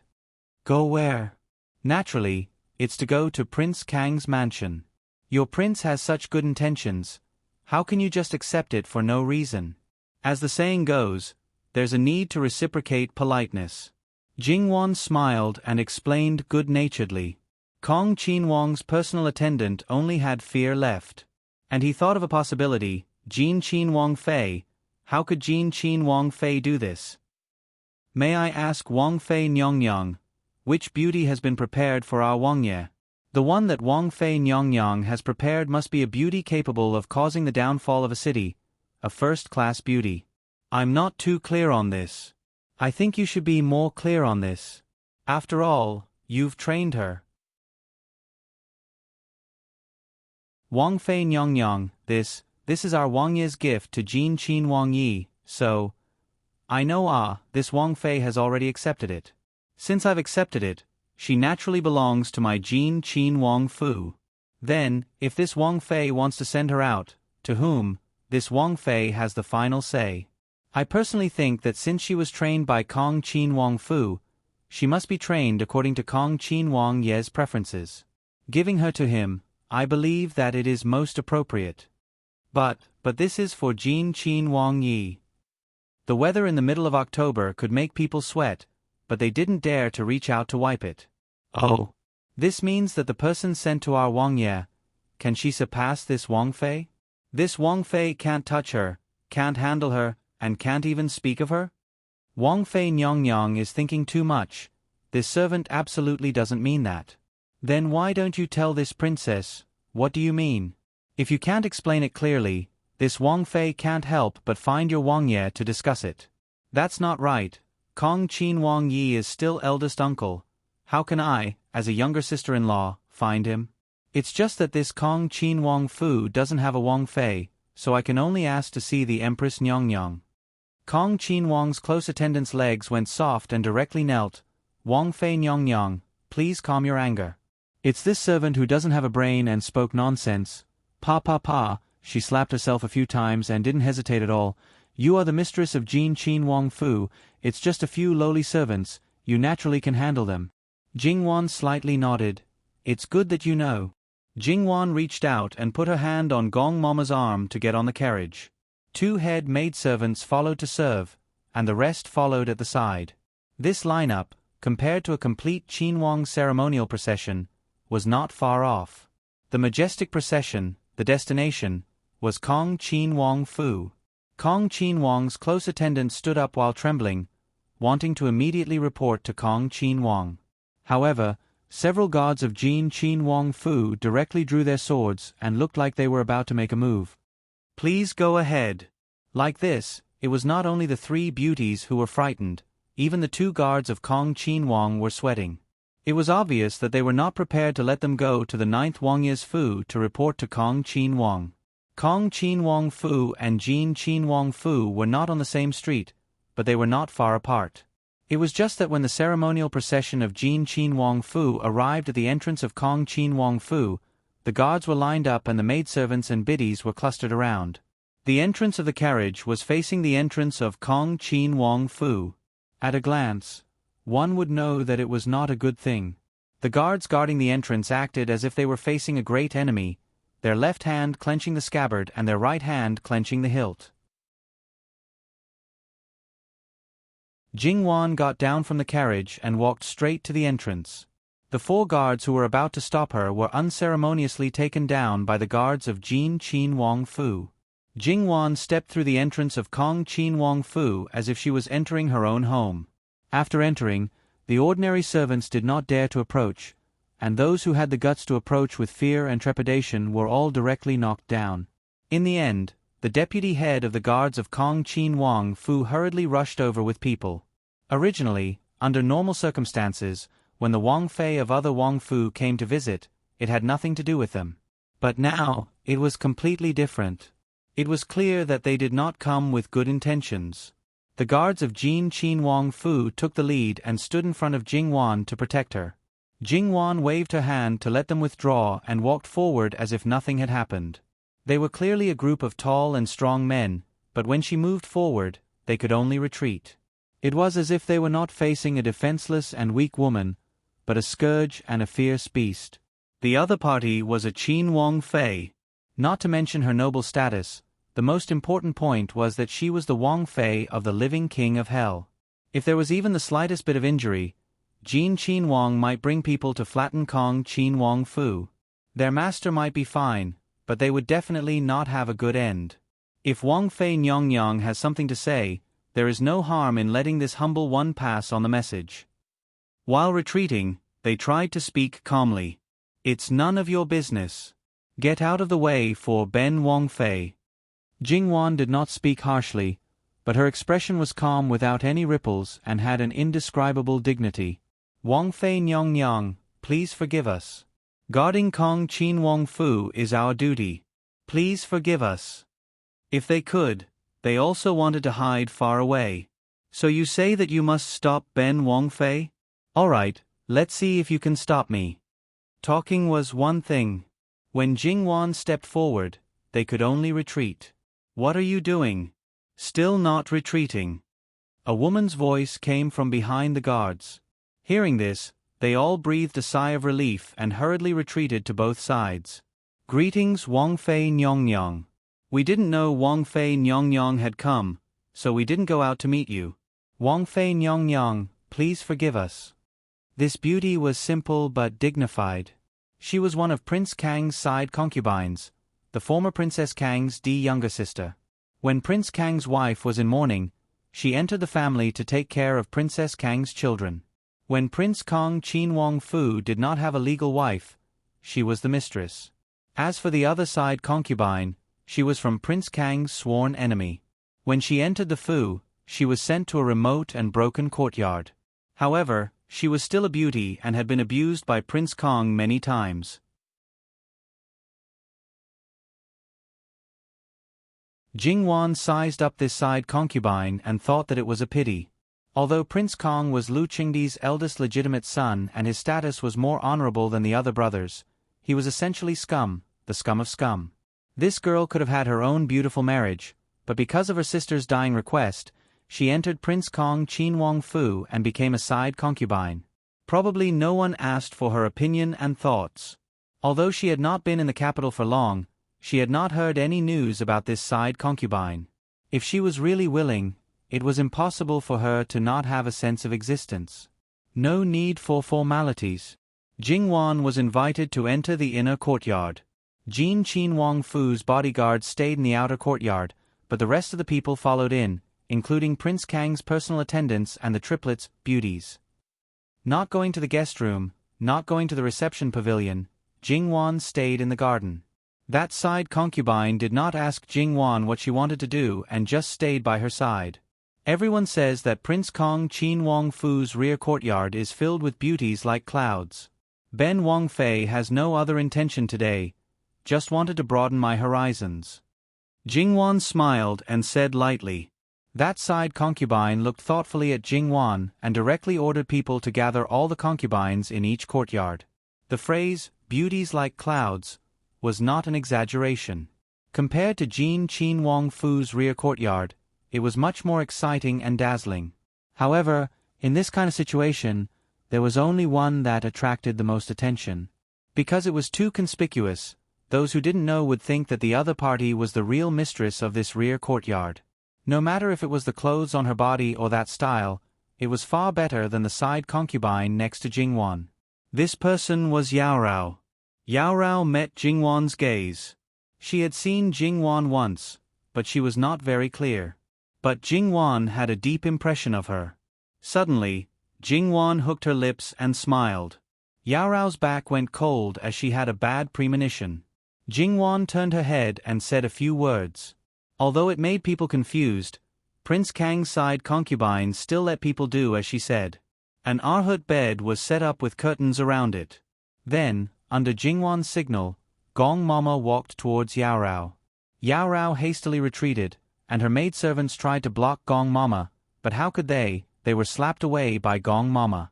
And at that moment, Gong Mama clearly felt that those two maidservants were trying to fight back. Clearly they were martial artists.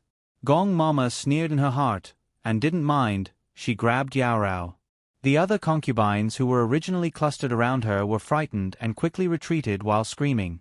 Yao Rao knew that she could not avoid it. To avoid suffering, she followed Gong Mama's strength and walked away.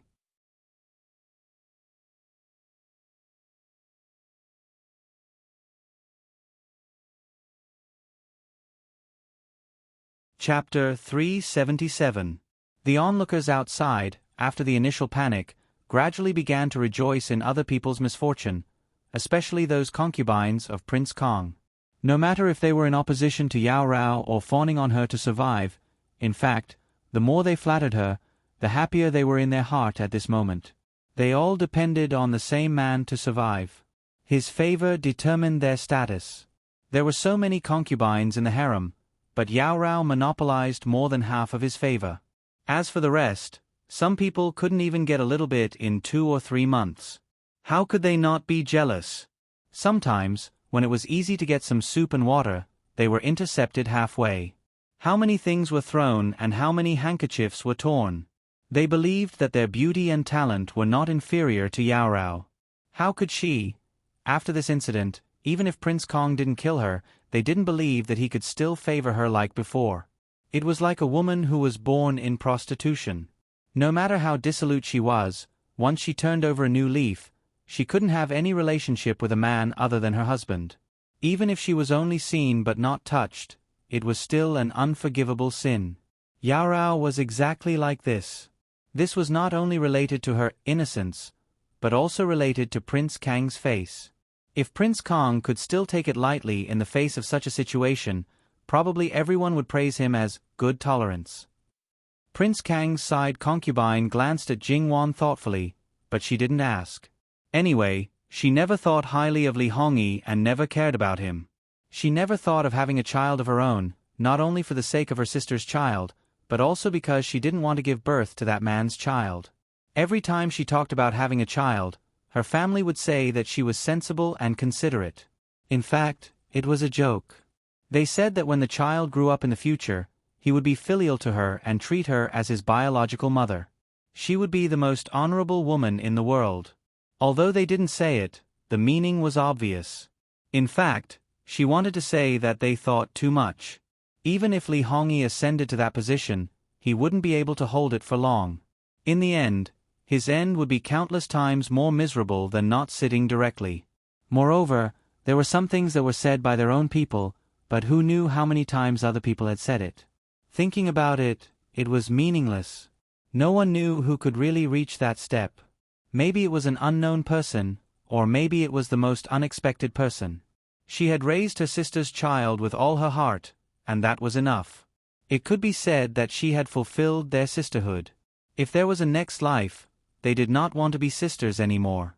As for other things, whether the child she raised would be filial to her, it did not matter. She did not care at all. Among the people present, the one who had the biggest reaction was Prince Kang's valet, who was trembling like a sieve. Not only did he fail to complete the task assigned to him, but he also made such a scene. He could already imagine the scene where his master, in a rage, cut him into pieces. All that was left in his mind were these, over and over again. The gate of Prince Kang's Fu was blocked by the guards of Prince Kang's Fu, so even if they wanted to go out through the gate to report, they could forget about it. But other gates were not a problem. After all, when Jing Wan did this, she didn't think that she would come and quietly leave, and then wait for Prince Kong to go to Prince Jin Fu to find trouble. It was better to solve trouble in other people's homes. Therefore, Jing Wan was calmly waiting for Prince Kong to come back. Jing Wan's current reputation as a jealous woman was quite big. Even Prince Kang's Ce Fei, who did not leave the house, had heard about it. Once, Gong Qin Wang Fei was considered one of the more powerful daughters-in-law of the imperial family, but compared to the current prince consort of Jin, she was really a small child in the presence of a great sorcerer. They were not on the same level.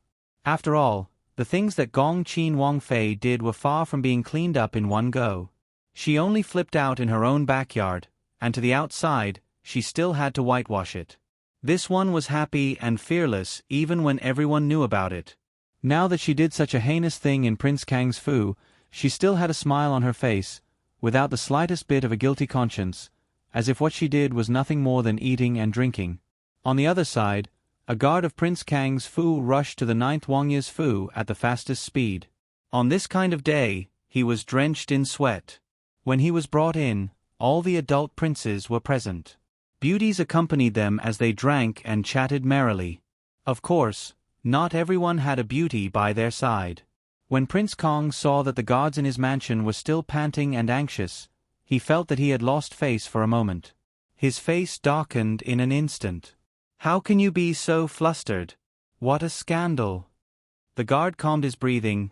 "Wangya that, Jin Qin Wang Fei." He subconsciously glanced at Li Hongyuan.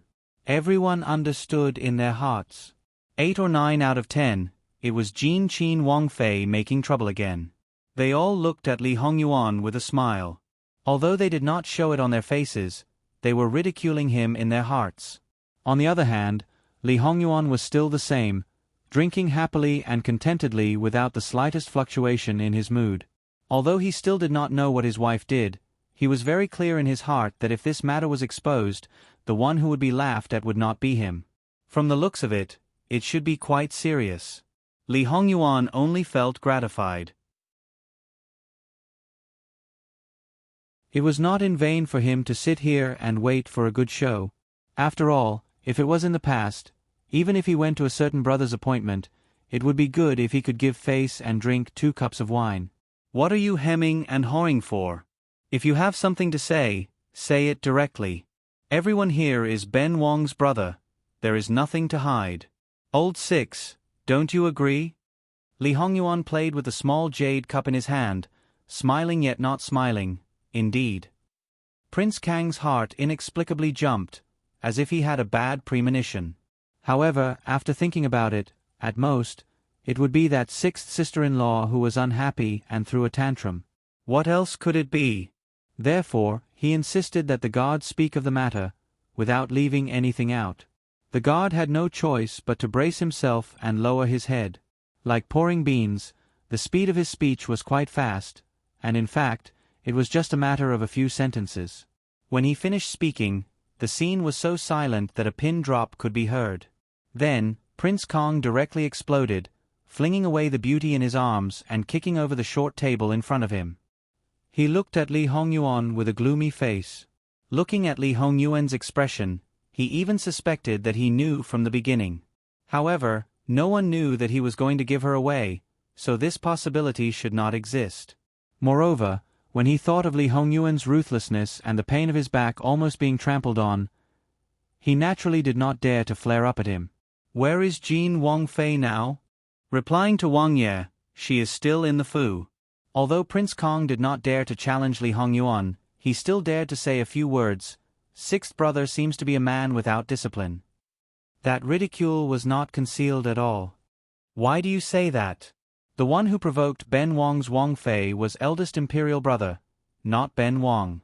When eldest imperial brother was giving her away, Ben Wang wanted to remind you that Ben Wang was not interested in those beauties, so it was best that you did not send them to Jin Wangfu. It was you who did not listen. Now, it's just sending her back to you. What's the big deal? What's the big deal? Stripping his beloved concubine and throwing her together with a man, was that called no big deal? Li Hongyuan, this bastard, did not take him seriously. His face, when he wanted to step on it, he stepped on it. Now, a mere woman dared to do this to him. Prince Kang's face was ferocious as he flicked his sleeves and left. Li Hongyuan also stood up. He knew what kind of temper Li Hongyuan had. Li Hongyuan was worried that he would not care about anything when he got mixed up. In this way, Wan Wan might be passive. Of course, he did not think that Wan Wan would suffer a loss. If he let his mistress suffer a loss, then the group of bodyguards would not need to mingle. However, knowing was one thing, his heart would still be worried. He must be present to watch and personally protect before he could feel at ease. And for the others, this was a good show. It would be a waste if they did not watch. If they watched, they could still find some entertainment. So they all got up and followed, still immaculately dressed on the surface. By the time this group of men arrived at the garden of Prince Kong Fu, Jingwan and Prince Kang Sufei were still chatting and laughing while drinking tea. Seeing the aggressive Prince Kong, Jingwan unhurriedly got up, and the others followed her to pay their respects. Prince Kong did not shout, "Rise," but Jingwan consciously stood up straight. There was a faint smile at the corner of her mouth, but there was no warmth in her eyes. Prince Kang's return time is a bit later than expected. Fortunately, Prince Kong Fu is not completely unpleasant to the eyes. Otherwise, wouldn't it make people impatient to wait? When these words came out, many people sucked in a breath of cold air. Many people even secretly sighed in their hearts. Not one family would enter the same house. This degree of arrogance was comparable to Prince Jin. Prince Kang's face was distorted. He was obviously restraining his impulse to hit people. Today, we came to Prince Kong Fu to let Prince Kong know that unless our Wang Ye personally asks for the person, there is no need to take the initiative to give the person away. Sixth sister-in-law's courage. When the time comes, people will be surprised. In the end, you are only Li Shi's daughter-in-law. The husband is the wife's leader, the 3 obediences and 4 virtues. Jingwan suddenly smiled and interrupted Prince Kong. In a flash, her face was cold. Prince Kong is sending a man to Didi's rear courtyard. What, do you want to commit adultery in Didi's rear courtyard? Do you want to go find the Empress for comment, or do you want to directly find Fu Huang for comment? This hat was a bit too big. Prince Kong gritted his teeth and said, "A child molester can also be considered a man?" Jingwan clapped her hands and smiled. If Prince Kong says so, then there is no problem. Mama, go, send in a few more of Prince Kang's concubines. The child molesters and concubines are a family, serving Prince Kong together. Presumably, in Prince Kang's eyes, it is absolutely a wonderful thing. https://www.bicken.com/11/11807/6654097. HTML chapter error. Click here to report, exempt from registration. We will deal with it as soon as possible. After reporting, please wait patiently and refresh the page. Please remember the domain name of this book. www.bicken.com. Biku Gu mobile reading website. Bicken.com.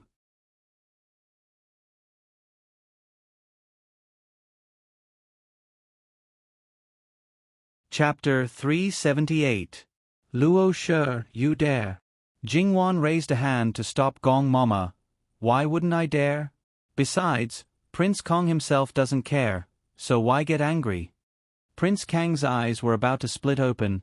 No man would not care about this kind of thing. Behind him, Prince Kang's brothers all wanted to cover their faces with their hands. They really didn't want to admit that this was their brother, and that the Empress Shrewd Woman had given birth to him. Although Fu Huang wasn't particularly wise, he should still be considered normal. How could his son be a cripple?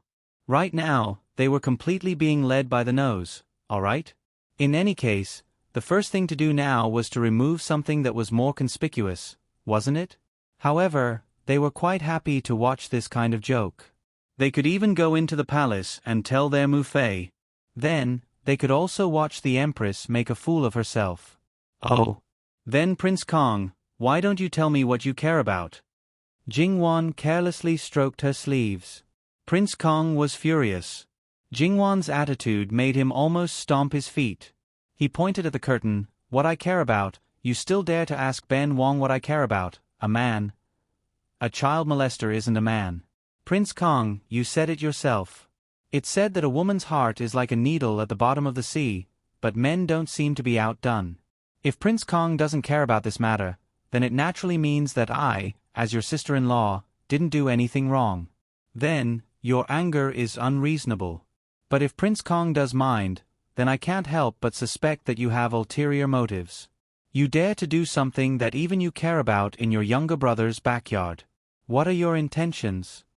The more she spoke, the colder her expression became. Prince Kong was blocked until he couldn't speak.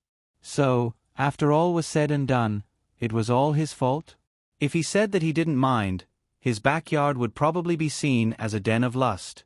If he did mind, then he intended to harm his younger brother. He couldn't get angry over the former, but if he got angry over the latter, others would only get angrier. Whatever they did was reasonable. In the end, this Jin Qin Wang Fei had trampled on his face and caused a ruckus in his Wang Fu. But he had to come and apologize and settle the matter peacefully? Thinking of this, Prince Kong, who was burning with anger, lost his mind and raised his hand to slap her. Jingwan was also on guard against him. She subconsciously took 2 steps back. Prince Kang's first slap did not succeed. He wanted to do it a second time, but someone grabbed his wrist. Prince Kong screamed in pain, thinking that his wrist was broken. Li Hongyi, do you think I'm dead? You dare to attack this princess in front of this prince? Li Hongyi's voice was so cold that it could drop ice shards. Prince Kong wanted to break free from Li Hongyuan's grip, but his little bit of strength was not enough. Moreover, he was in so much pain that he could not exert any strength. It had already become a habit for them to pretend to be brothers. Now that they saw this scene, the other brothers naturally came forward to mediate. Li Hongyuan's cold gaze swept over them. Li Hongming and the others seemed to be frozen. That gaze was too obvious. It was clearly saying that if they dared to interfere, then they were asking for it. To be honest, these brothers, including the sickly 5th prince, had also eaten at Li Hongyuan's place. However, compared to the others, it was nothing. It was nothing at all. Because the loss they suffered at Li Hongyuan's hands was too painful, they really could not summon up the courage to continue. In the end, Li Hongyuan was different from Jingwan. Jingwan took a roundabout route, while Li Hongyuan was simple and crude.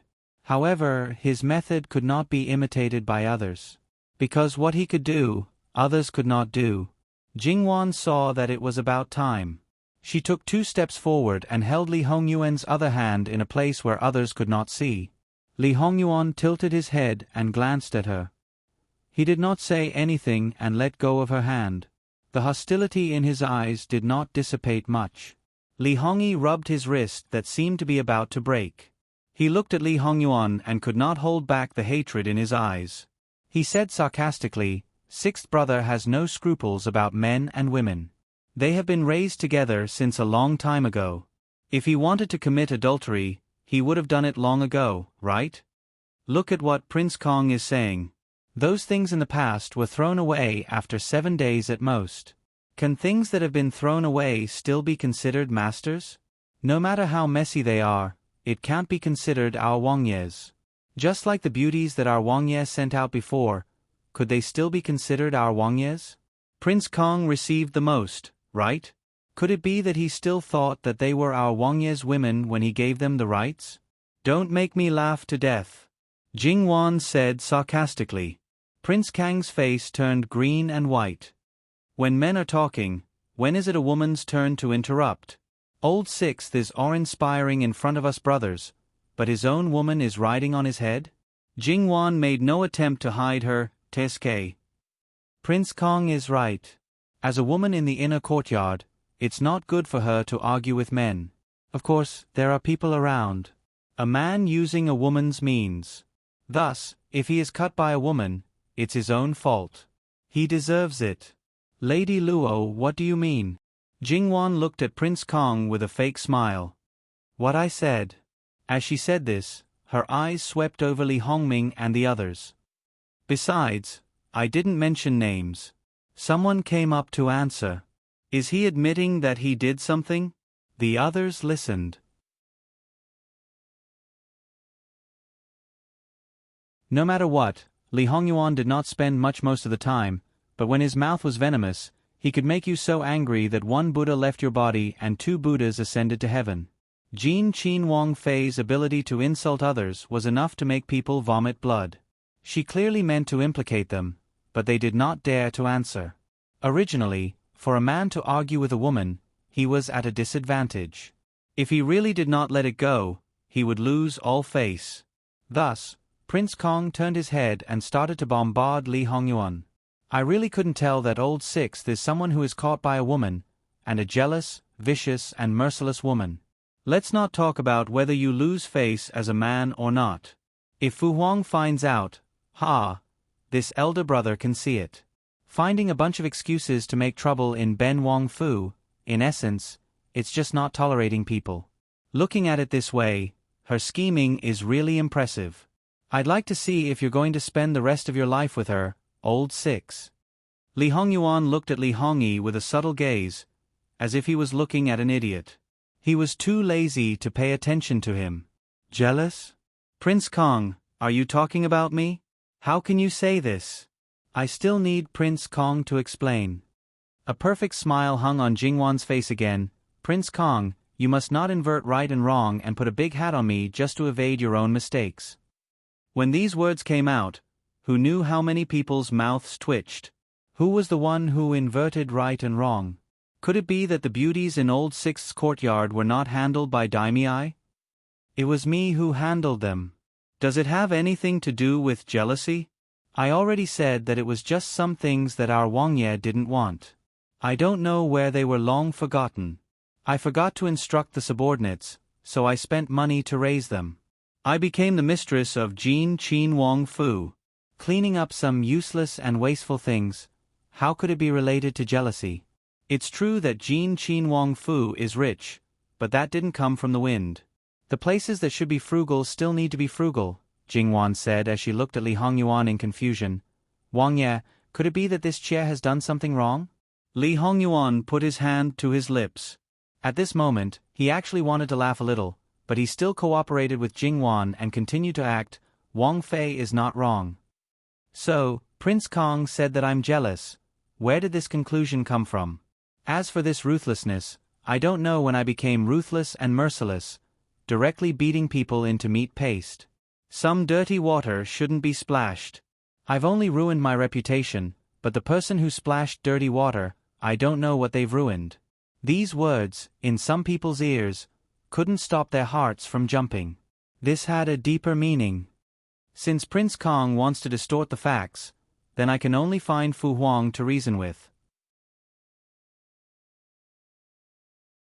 At that time, don't say that I, as a daimyi, didn't give face. There's one more thing that I need to let you know. Whether I'm jealous or not, it's up to our Wangye to decide. He didn't say anything, but the people outside are chattering. It's unreasonable. Or do you all think that the living king of hell is someone that I can control? Everyone looked at Li Hongyuan. What he said was indeed very reasonable. How could a woman easily deal with someone that even the emperor couldn't control? Li Hongyuan was actually a little helpless at this moment. It was originally a very serious matter, but it seemed that his wife had almost resolved it, and she even used his name. Well, on this point he was really wronged. He was clearly controlled by his wife, but he was very obedient. Forget it, there was no point in haggling over this.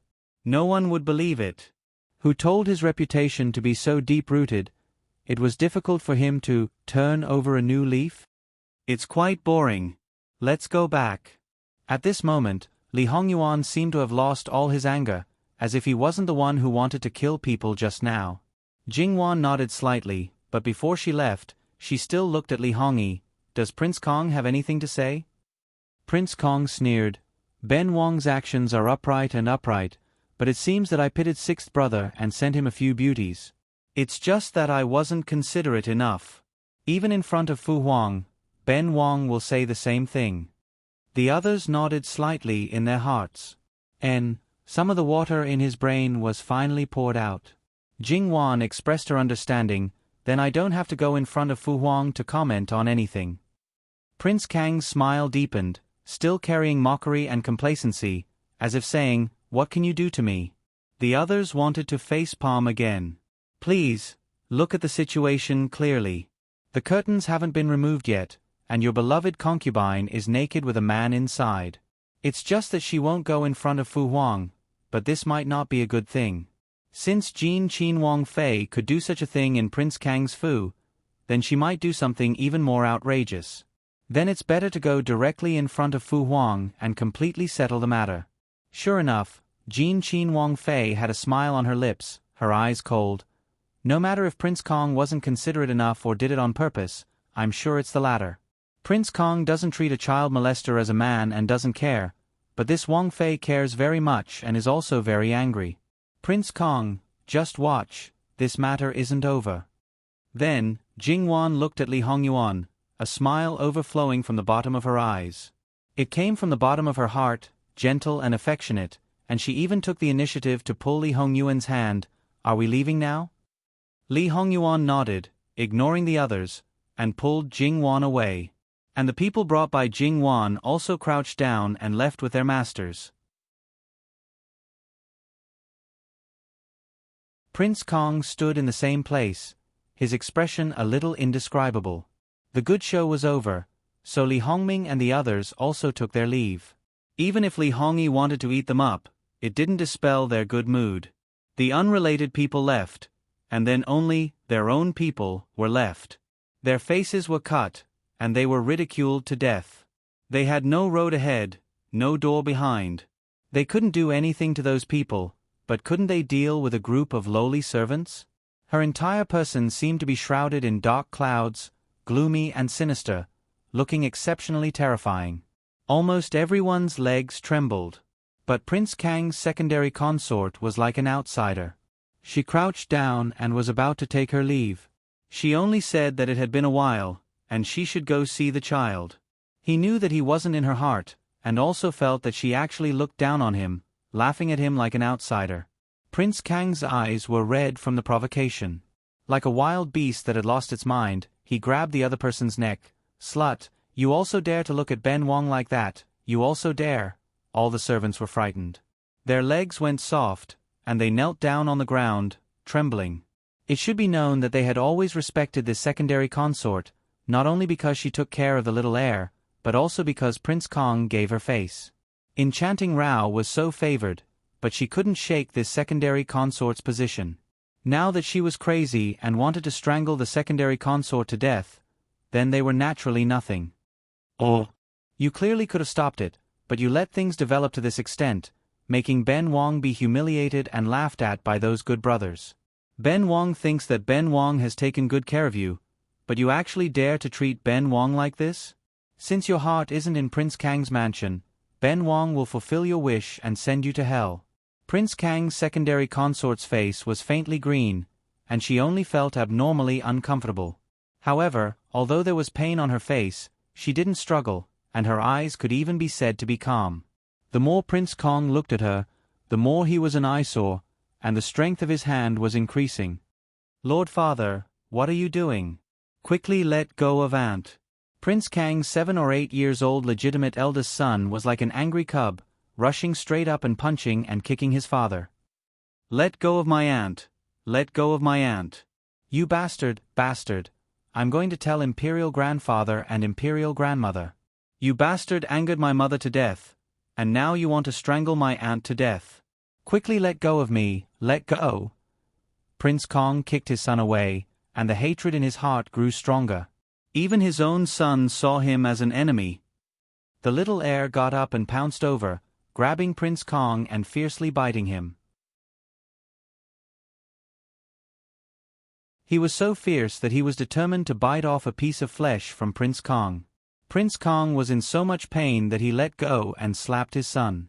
The little heir glared fiercely at him like a wolf cub, even though his face quickly swelled up and his ears hurt and buzzed. Prince Kang's secondary consort didn't care about herself, but she was still very concerned about her sister's child. Before she could catch her breath, she pounced over to check on the child's condition. Are you okay? Your Highness, is your legitimate eldest son, and he's not even 8 years old. How could you be so ruthless? You slut, you still have the nerve to say that.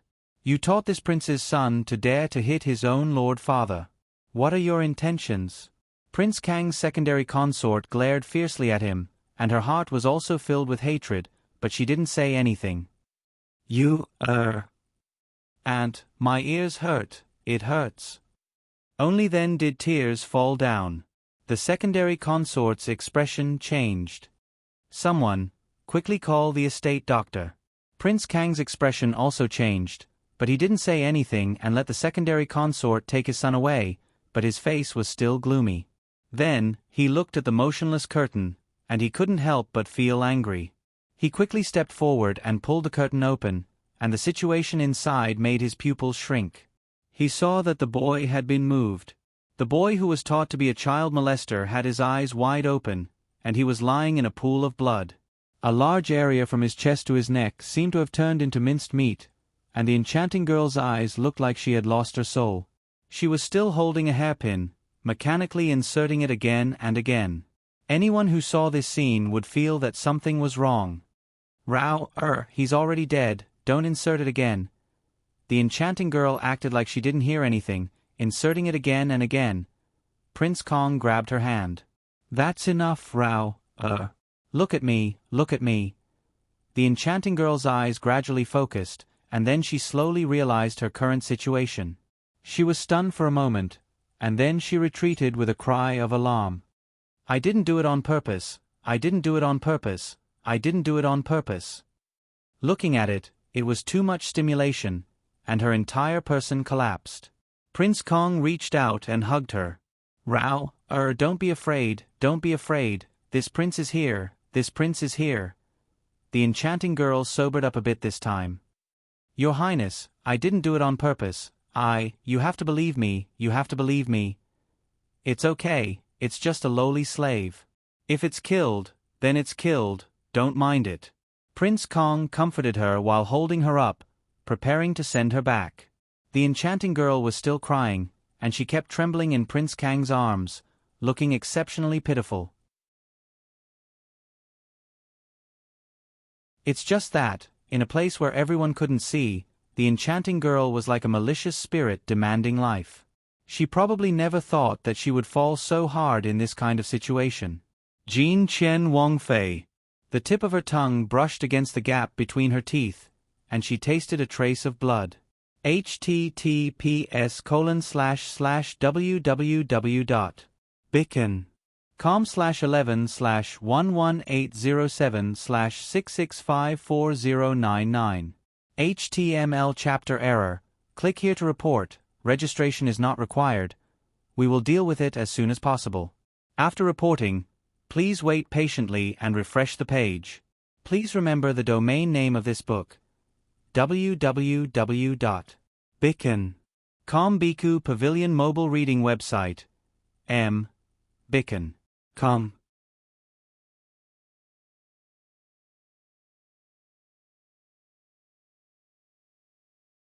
Chapter 379. The doctor was still treating Imperial Prince Kang's little heir. Imperial Prince Kang's concubine was sitting on the side, her face expressionless. Only her eyes were getting colder and colder. Her hands hidden in her sleeves were clenched into her palms, leaving a deep imprint.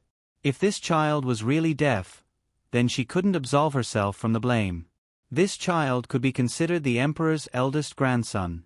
Because of his intelligence and delicate appearance, even Emperor Luchang valued him, not to mention the Empress. To a certain extent, she valued him more than Imperial Prince Kong. If he became disabled, the consequences were unimaginable. In her opinion, being punished was one thing, but the main thing was guilt. Such a young child. When the doctor came out with the results, she knew from his expression that it wouldn't be good. Imperial Prince Kang's concubine closed her eyes. Just say it. Imperial concubine, please forgive this lowly one. This lowly one is incompetent. He was trembling. To a certain extent, being a consecrator in a large family was a good job. However, everything had two sides. Just like now, if something happened to his master, he could lose his life if he couldn't do anything about it. You may leave. Someone come, call the imperial physicians. Call as many as you can. It must be said that this was definitely not a small matter. She believed that the palace would soon be alarmed. Although Imperial Prince Kong was the one who did it, Jing Wan, who caused Imperial Prince Kong to fly into a rage, couldn't escape responsibility. After all, anyone could vent their anger. It was also possible for people to lose control when they were extremely sad and painful.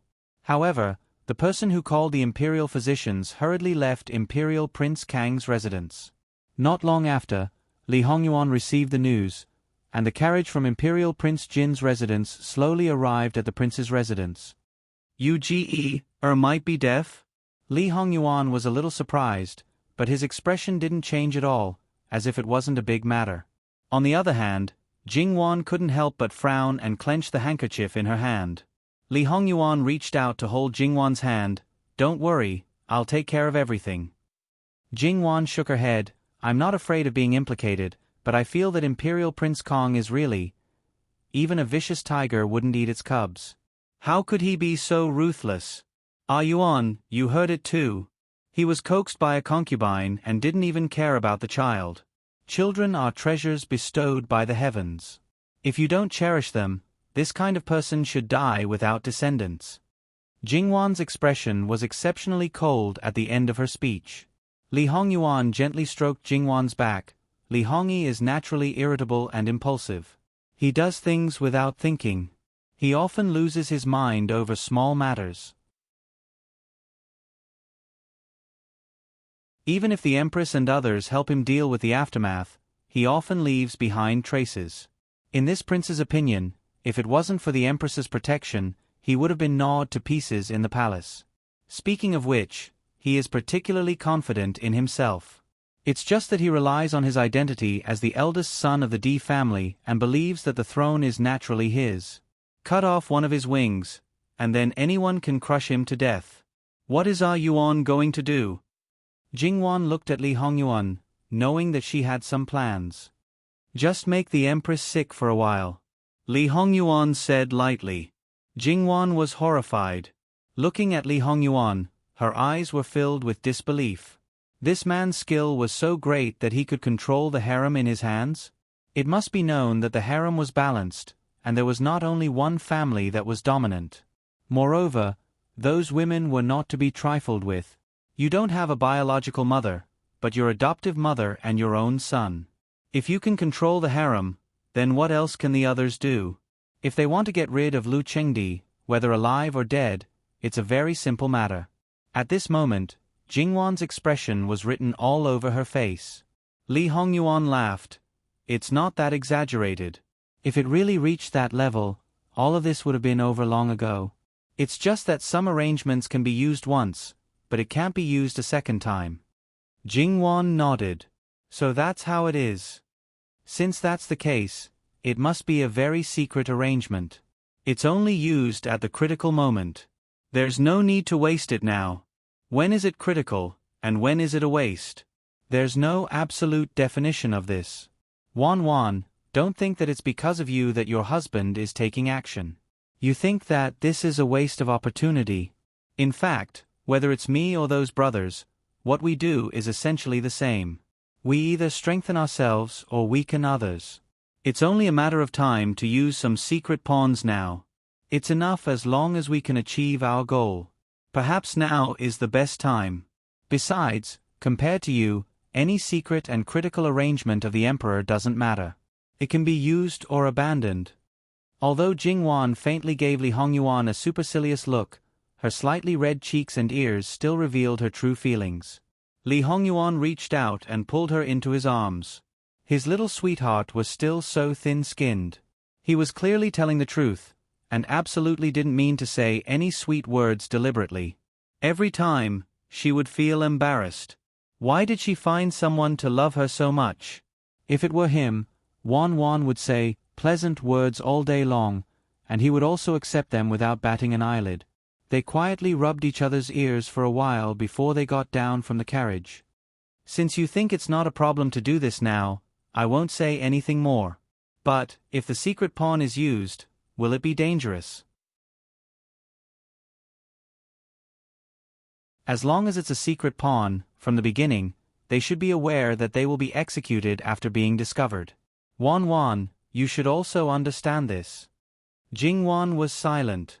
Indeed, no matter what kind of background, spies, moles, and secret pawns were all extremely dangerous things. We should take care of their families more. At least, if they were to sacrifice their lives, they should have no worries. Li Hongyuan sighed softly, but he didn't say anything. He was a black-hearted person from head to toe. He didn't care about human lives at all. In fact, his brothers and many superiors were all like this. As long as they could achieve their goal, a few people dying was nothing at all. They wouldn't even frown. However, this matter wasn't so serious this time. Don't worry, no one will die. The reason why we didn't use it a second time is to avoid being discovered. After all, this person is a little special. Under normal circumstances, her life won't be sacrificed. Jingwan was slightly surprised. Who else in the palace would not be willing to sacrifice their lives for her? Lu Chengdi didn't need to mention. If he wanted to do something to the Empress, it wouldn't be so troublesome. Moreover, if this person could order the Emperor around, he wouldn't need to worry about anything. Then, there was Noble Consort Su. Noble Consort Su had such ability, she would definitely use it to help her own son. Other than these two people, who else? According to Jingwan, even if it was these two people, when necessary, this person would still be willing to sacrifice them. Then, who was so capable? Jingwan's eyes were filled with curiosity. Li Hongyuan didn't hide it from her. Qin Shufei. To be honest, this answer, Jingwan really didn't expect. Qin Shufei, that person, how to put it, had a relatively low presence. Although she wasn't as favored as Noble Consort Su, she was better than the Empress. She didn't have any enemies in the palace, but no one dared to touch her. Although she didn't have any children, the Gong Prince could be considered half an adopted son. Her maternal family also supported the Gong Prince on the surface. However, the struggle for the throne didn't seem to affect her at all. No matter how you looked at it, she seemed to be a relatively special existence in the harem. Compared to the Empress and Noble Consort Su, she was more relaxed and carefree. Compared to the other concubines, her position was more stable. After coming back this time, I should have paid a visit to Noble Consort Su, but because of an accident, I couldn't go. I have to find a time to pay a visit. At the same time, she wanted to see if there was anything special about this Qin Shufei. I'll go after this matter. In fact, it doesn't matter. Wan, you don't have to worry about it. Qin Shufei won't have any grudges. In fact, I want to know more, Yuan, what's the relationship between you and Noble Consort Su? No matter how you look at it, you two shouldn't be related at all, but she can be used by you. If you say there's nothing between you two, no one would believe it. Jingwan looked at him, her face almost saying, still not telling the truth. How should I put it? In fact, it was Qin Shufei who took the initiative to find this prince before this prince left the palace. The reason for this is unknown. In the beginning, Qin Tianming was already in the palm of my hand. Because my methods were more violent, generally speaking, no one would be happy. I didn't care. I wasn't cultivating him as a confidant. As long as I achieved my goal, it was fine. It was just that when I didn't know, Qin Shufei mediated between us. After that, Qin Tianming's mood became better. Even if he was tortured by me, he didn't complain. Qin Shufei is a very smart person. I suspect that the reason Qin Tianming was able to sit in the position of Left Commander-in-Chief was because of her. Otherwise, Qin Tianming would not have told Qin Shufei such a big thing. In the imperial harem, if Qin Shufei wants to compete with Empress Sun and noble consort Su, it's more than enough for her to stand on 3 sides. She might even have the upper hand. If she was willing to help Old Fourth definitely wouldn't be like this now. So, Yuan doesn't know much about Qin Shufei. It's only based on the surface. To a certain extent, she's the one who hides the deepest? It's not a problem to say that. Then, is she reliable? Based on her understanding of Li Hongyuan, if he didn't know very well or had something that could be used against him, he wouldn't easily use her. It doesn't matter. Regardless of whether Qin Shufei is reliable or not, it has nothing to do with me. If she really has any bad intentions, Wan, you have to believe that before she does anything, I will let her know the consequences of boarding this prince's ship and going against this prince. Speaking of which, it had been many years. Although Li Hongyuan had never trusted Qin Shufei had never deliberately done anything. It was just that Li Hongyuan occasionally needed her to cover up. Qin Shufei was always watertight. Although he didn't completely trust her, she was quite useful. Jingwan was relieved. After all, if Qin Shufei really hid it well, then it would be good if she didn't have any bad intentions. Once she had bad intentions, she would be quite dangerous. Therefore, she had to be on guard. Speaking of which, under normal circumstances, unrelated people wouldn't help others for no reason, especially this kind of matter that concerns their lives. Before you left the palace, you shouldn't have shown any signs. Even the Gong Prince has a higher chance of winning than you, so there's no reason for him to bet on you. Could it be that Qin Shufei actually has a request, and only you can achieve it, so she came to you? Who knows? In fact, in Li Hongyuan's impression, the Qin Shufei of his previous life was basically the same as in this life. The only difference was that in his previous life, he didn't have any interactions with Qin Shufei. When the dust finally settled, because she didn't participate in the struggle for the throne, and because of her relationship with Qin Tianming, Li Hongyuan didn't touch her. After ascending the throne, she was the only grand imperial concubine, and had been raised in the palace. It could be said that she was the woman with the highest status in the palace. However, she didn't interfere in the palace's affairs at all, living in seclusion. She was simply an invisible person. If she didn't appear at important palace banquets, outsiders wouldn't even know of her existence. Occasionally, Li Hongyuan would wonder if Qin Shufei was the same as him, having a second chance in life. After a long time, it didn't seem to be the case. If she really had foresight, why didn't she do anything? However, Li Hongyuan didn't completely deny his guess. If she really was the same as him, then she should also know about his situation. After all, the changes he made could be said to be earth-shattering. She was just a harem woman, there was no need for her to do anything. As long as she got in touch with him, she would be the biggest winner in the end. All of this was based on speculation, maybe there were other reasons.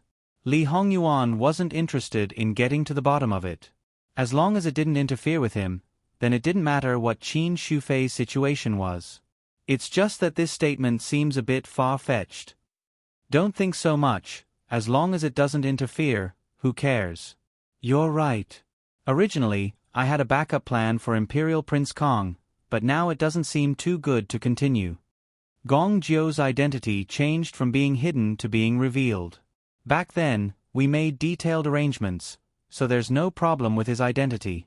Later on, you can send people to Imperial Prince Kang's residence. Gong Jiu's medical skills are there for all to see, he's better than many of the imperial physicians. You can show your attitude enough, and even if you continue to do something to Li Hongyi, you won't get involved with you, So, whatever you want to do, you can do it freely. It's one thing to give face, but I'm afraid that Imperial Prince Kong won't accept it no matter what. The pitiful one will only be the child. Li Hongyuan wanted to say, so what if the enemy's child died? Forget it, if I really said this, Wan would feel terrible. You and his father weren't of the same mind, so it's fine to keep him. If he becomes a scourge in the future, then just get rid of him. I'll enter the palace and directly look for Imperial Father. After hearing Li Hongyuan's words, Jing Wan ordered people to pay close attention to the situation in Imperial Prince Kang's residence. If possible, she wanted to send Gong Jiu to have a look as soon as possible. In her previous life, there had been cases where people were slapped until they became deaf. If it was a perforated eardrum, then it was likely that even Gong Jiu would be helpless. If it was a damaged ear nerve, then it should be better, and there might be a way. No matter what kind of situation it was, it should be treated as soon as possible. Even if people thought that she had a guilty conscience, she wouldn't hesitate. Sure enough, after the people in Imperial Prince Kang's residence invited an imperial physician, it didn't take long for the palace to know. Not to mention how furious Emperor Lu Chengdi and the Empress were, they immediately sent their trusted subordinates out of the palace to Imperial Prince Kang's residence to inquire about the specific situation. A group of people arrived one after another, and the courtyard of Imperial Prince Kang's heir was filled with people, but Imperial Prince Kong was nowhere to be seen, which was hard to believe. They asked about the cause of Yu's injury. Without a doubt, Jingwan's havoc in Imperial Prince Kang's residence was also known. However, because the person who narrated this matter was Imperial Prince Kang's side consort subordinate, he didn't deliberately distort black and white, nor did he use the art of language. He only explained the cause and effect clearly. If they really wanted to pursue the matter, Jingwan really didn't have any responsibility. After all, the young heir was beaten because of his aunt. The people from the palace naturally didn't dare to comment and only asked about Imperial Prince Kang's current whereabouts. Imperial Prince Kang's side consort sneered, "He's probably hugging his frightened beloved concubine and comforting her." Right at this moment, a maidservant came in. Seeing so many people present, she became timid for a moment. "Why have you been gone for so long? Where is His Highness?" Imperial Prince Kang's side consort asked coldly. The maidservant stammered, and there was an indescribable shame on her face. When she saw her master's cold and hard expression, she spoke in a trembling voice, This servant didn't see His Highness." The maidservant in the concubine's courtyard stopped this servant from entering and said that His Highness was handling important matters and had no time to see this servant. This servant said that the young heir's condition wasn't very good. That maidservant sneered at this servant, saying that master is a side consort after all, using the young heir as a raft to fight for favor. This servant is too shameless. Not only were there people from the palace present, but there was also a group of imperial physicians. When they heard this, they wished that they were deaf and didn't hear anything. In fact, they all heard it, so they looked down. However, in their hearts, this Imperial Prince Kong was indeed unreliable and completely useless. This kind of person. It had to be said that when people court death, they couldn't be stopped. Based on Imperial Prince Kang's current actions, even if someone wanted to lessen his crime, they would be powerless. After all, if they wanted to go against their heart and say a few good words about him, no matter how thick-skinned a person was, they wouldn't be able to say it. However, Imperial Prince Kang's side consort had an, as expected, expression. "How is Uge's situation? Please ask the Darren to come up with a plan." If one listened carefully, they would find that her voice was actually a bit hoarse. She was trying her best to maintain normal, and the strangulation marks on her neck were becoming more and more obvious. Side consort Nyang, this official can only do his best, and the final result. Imperial Prince Kang's side consort clenched her handkerchief. Her unfinished words were very clear, asking the Darren to do his best. As it should be. The people in the palace had to go back to report and invited the imperial physician to go with them. The situation of the legitimate emperor's eldest grandson still required him to personally report to the emperor. Master, outside the Fu, Imperial Prince Jin's personal attendant brought a man. It is said that he is a Fu doctor brought back from Jiangnan. According to him, Imperial Prince Jin personally praised his medical skills. Imperial Prince Jin's side consort learned that little Shitzi was injured but didn't know the specific situation. She said that it wasn't good to go and cause trouble now, so she sent the Fu doctor over to take a look. First, she wanted to understand the situation, and second, she wanted to see if she could do anything. Regardless of whether the people present thought that Imperial Prince Jin's side consort sent people to inquire about information or was sincerely concerned about little Shitzi, Imperial Prince Kang's side consort didn't say anything and let people invite the person in. Thus, the people who were about to leave stayed for the time being. A person who could be praised by Imperial Prince Jin must have some skills. However, when they saw the person, they couldn't help but be suspicious. After all, he looked a bit too young. Gong Zhou didn't care. After greeting Imperial Prince Kang's side consort and obtaining permission, he carefully examined little Shitzi and finally concluded, it can be treated, it can be healed. There wasn't a word of superfluous words. Compared to the imperial physicians who talked about a minor illness as a major illness, they talked about a major illness as a terminal illness. Are these words true? Imperial Prince Kang's side consort, who didn't have a good expression, suddenly stood up. She finally showed a bit of joy, but she was also a bit worried, afraid that she heard wrong. You, this young man, have a big tone. The imperial physicians were unhappy. The result of their diagnosis was that little Shitzi wasn't completely deaf. This was already the best result. A young man dared to be so insolent. Gong Zhou didn't pay attention to them at all. He only clasped his hands in front of Imperial Prince Kang's side consort. This small one doesn't dare to speak rashly when it concerns little Shitzi. The imperial physicians shut their mouths. Indeed, this kind of thing, no one dared to carelessly boast. Then we will have to trouble the physician. If you need any medicinal herbs, just say it. If the Fu doesn't have it, the palace will definitely have it. Wang Fei sent this small one here with this intention.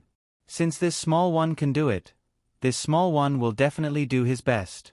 Gong Zhou wrote the prescription and then performed acupuncture.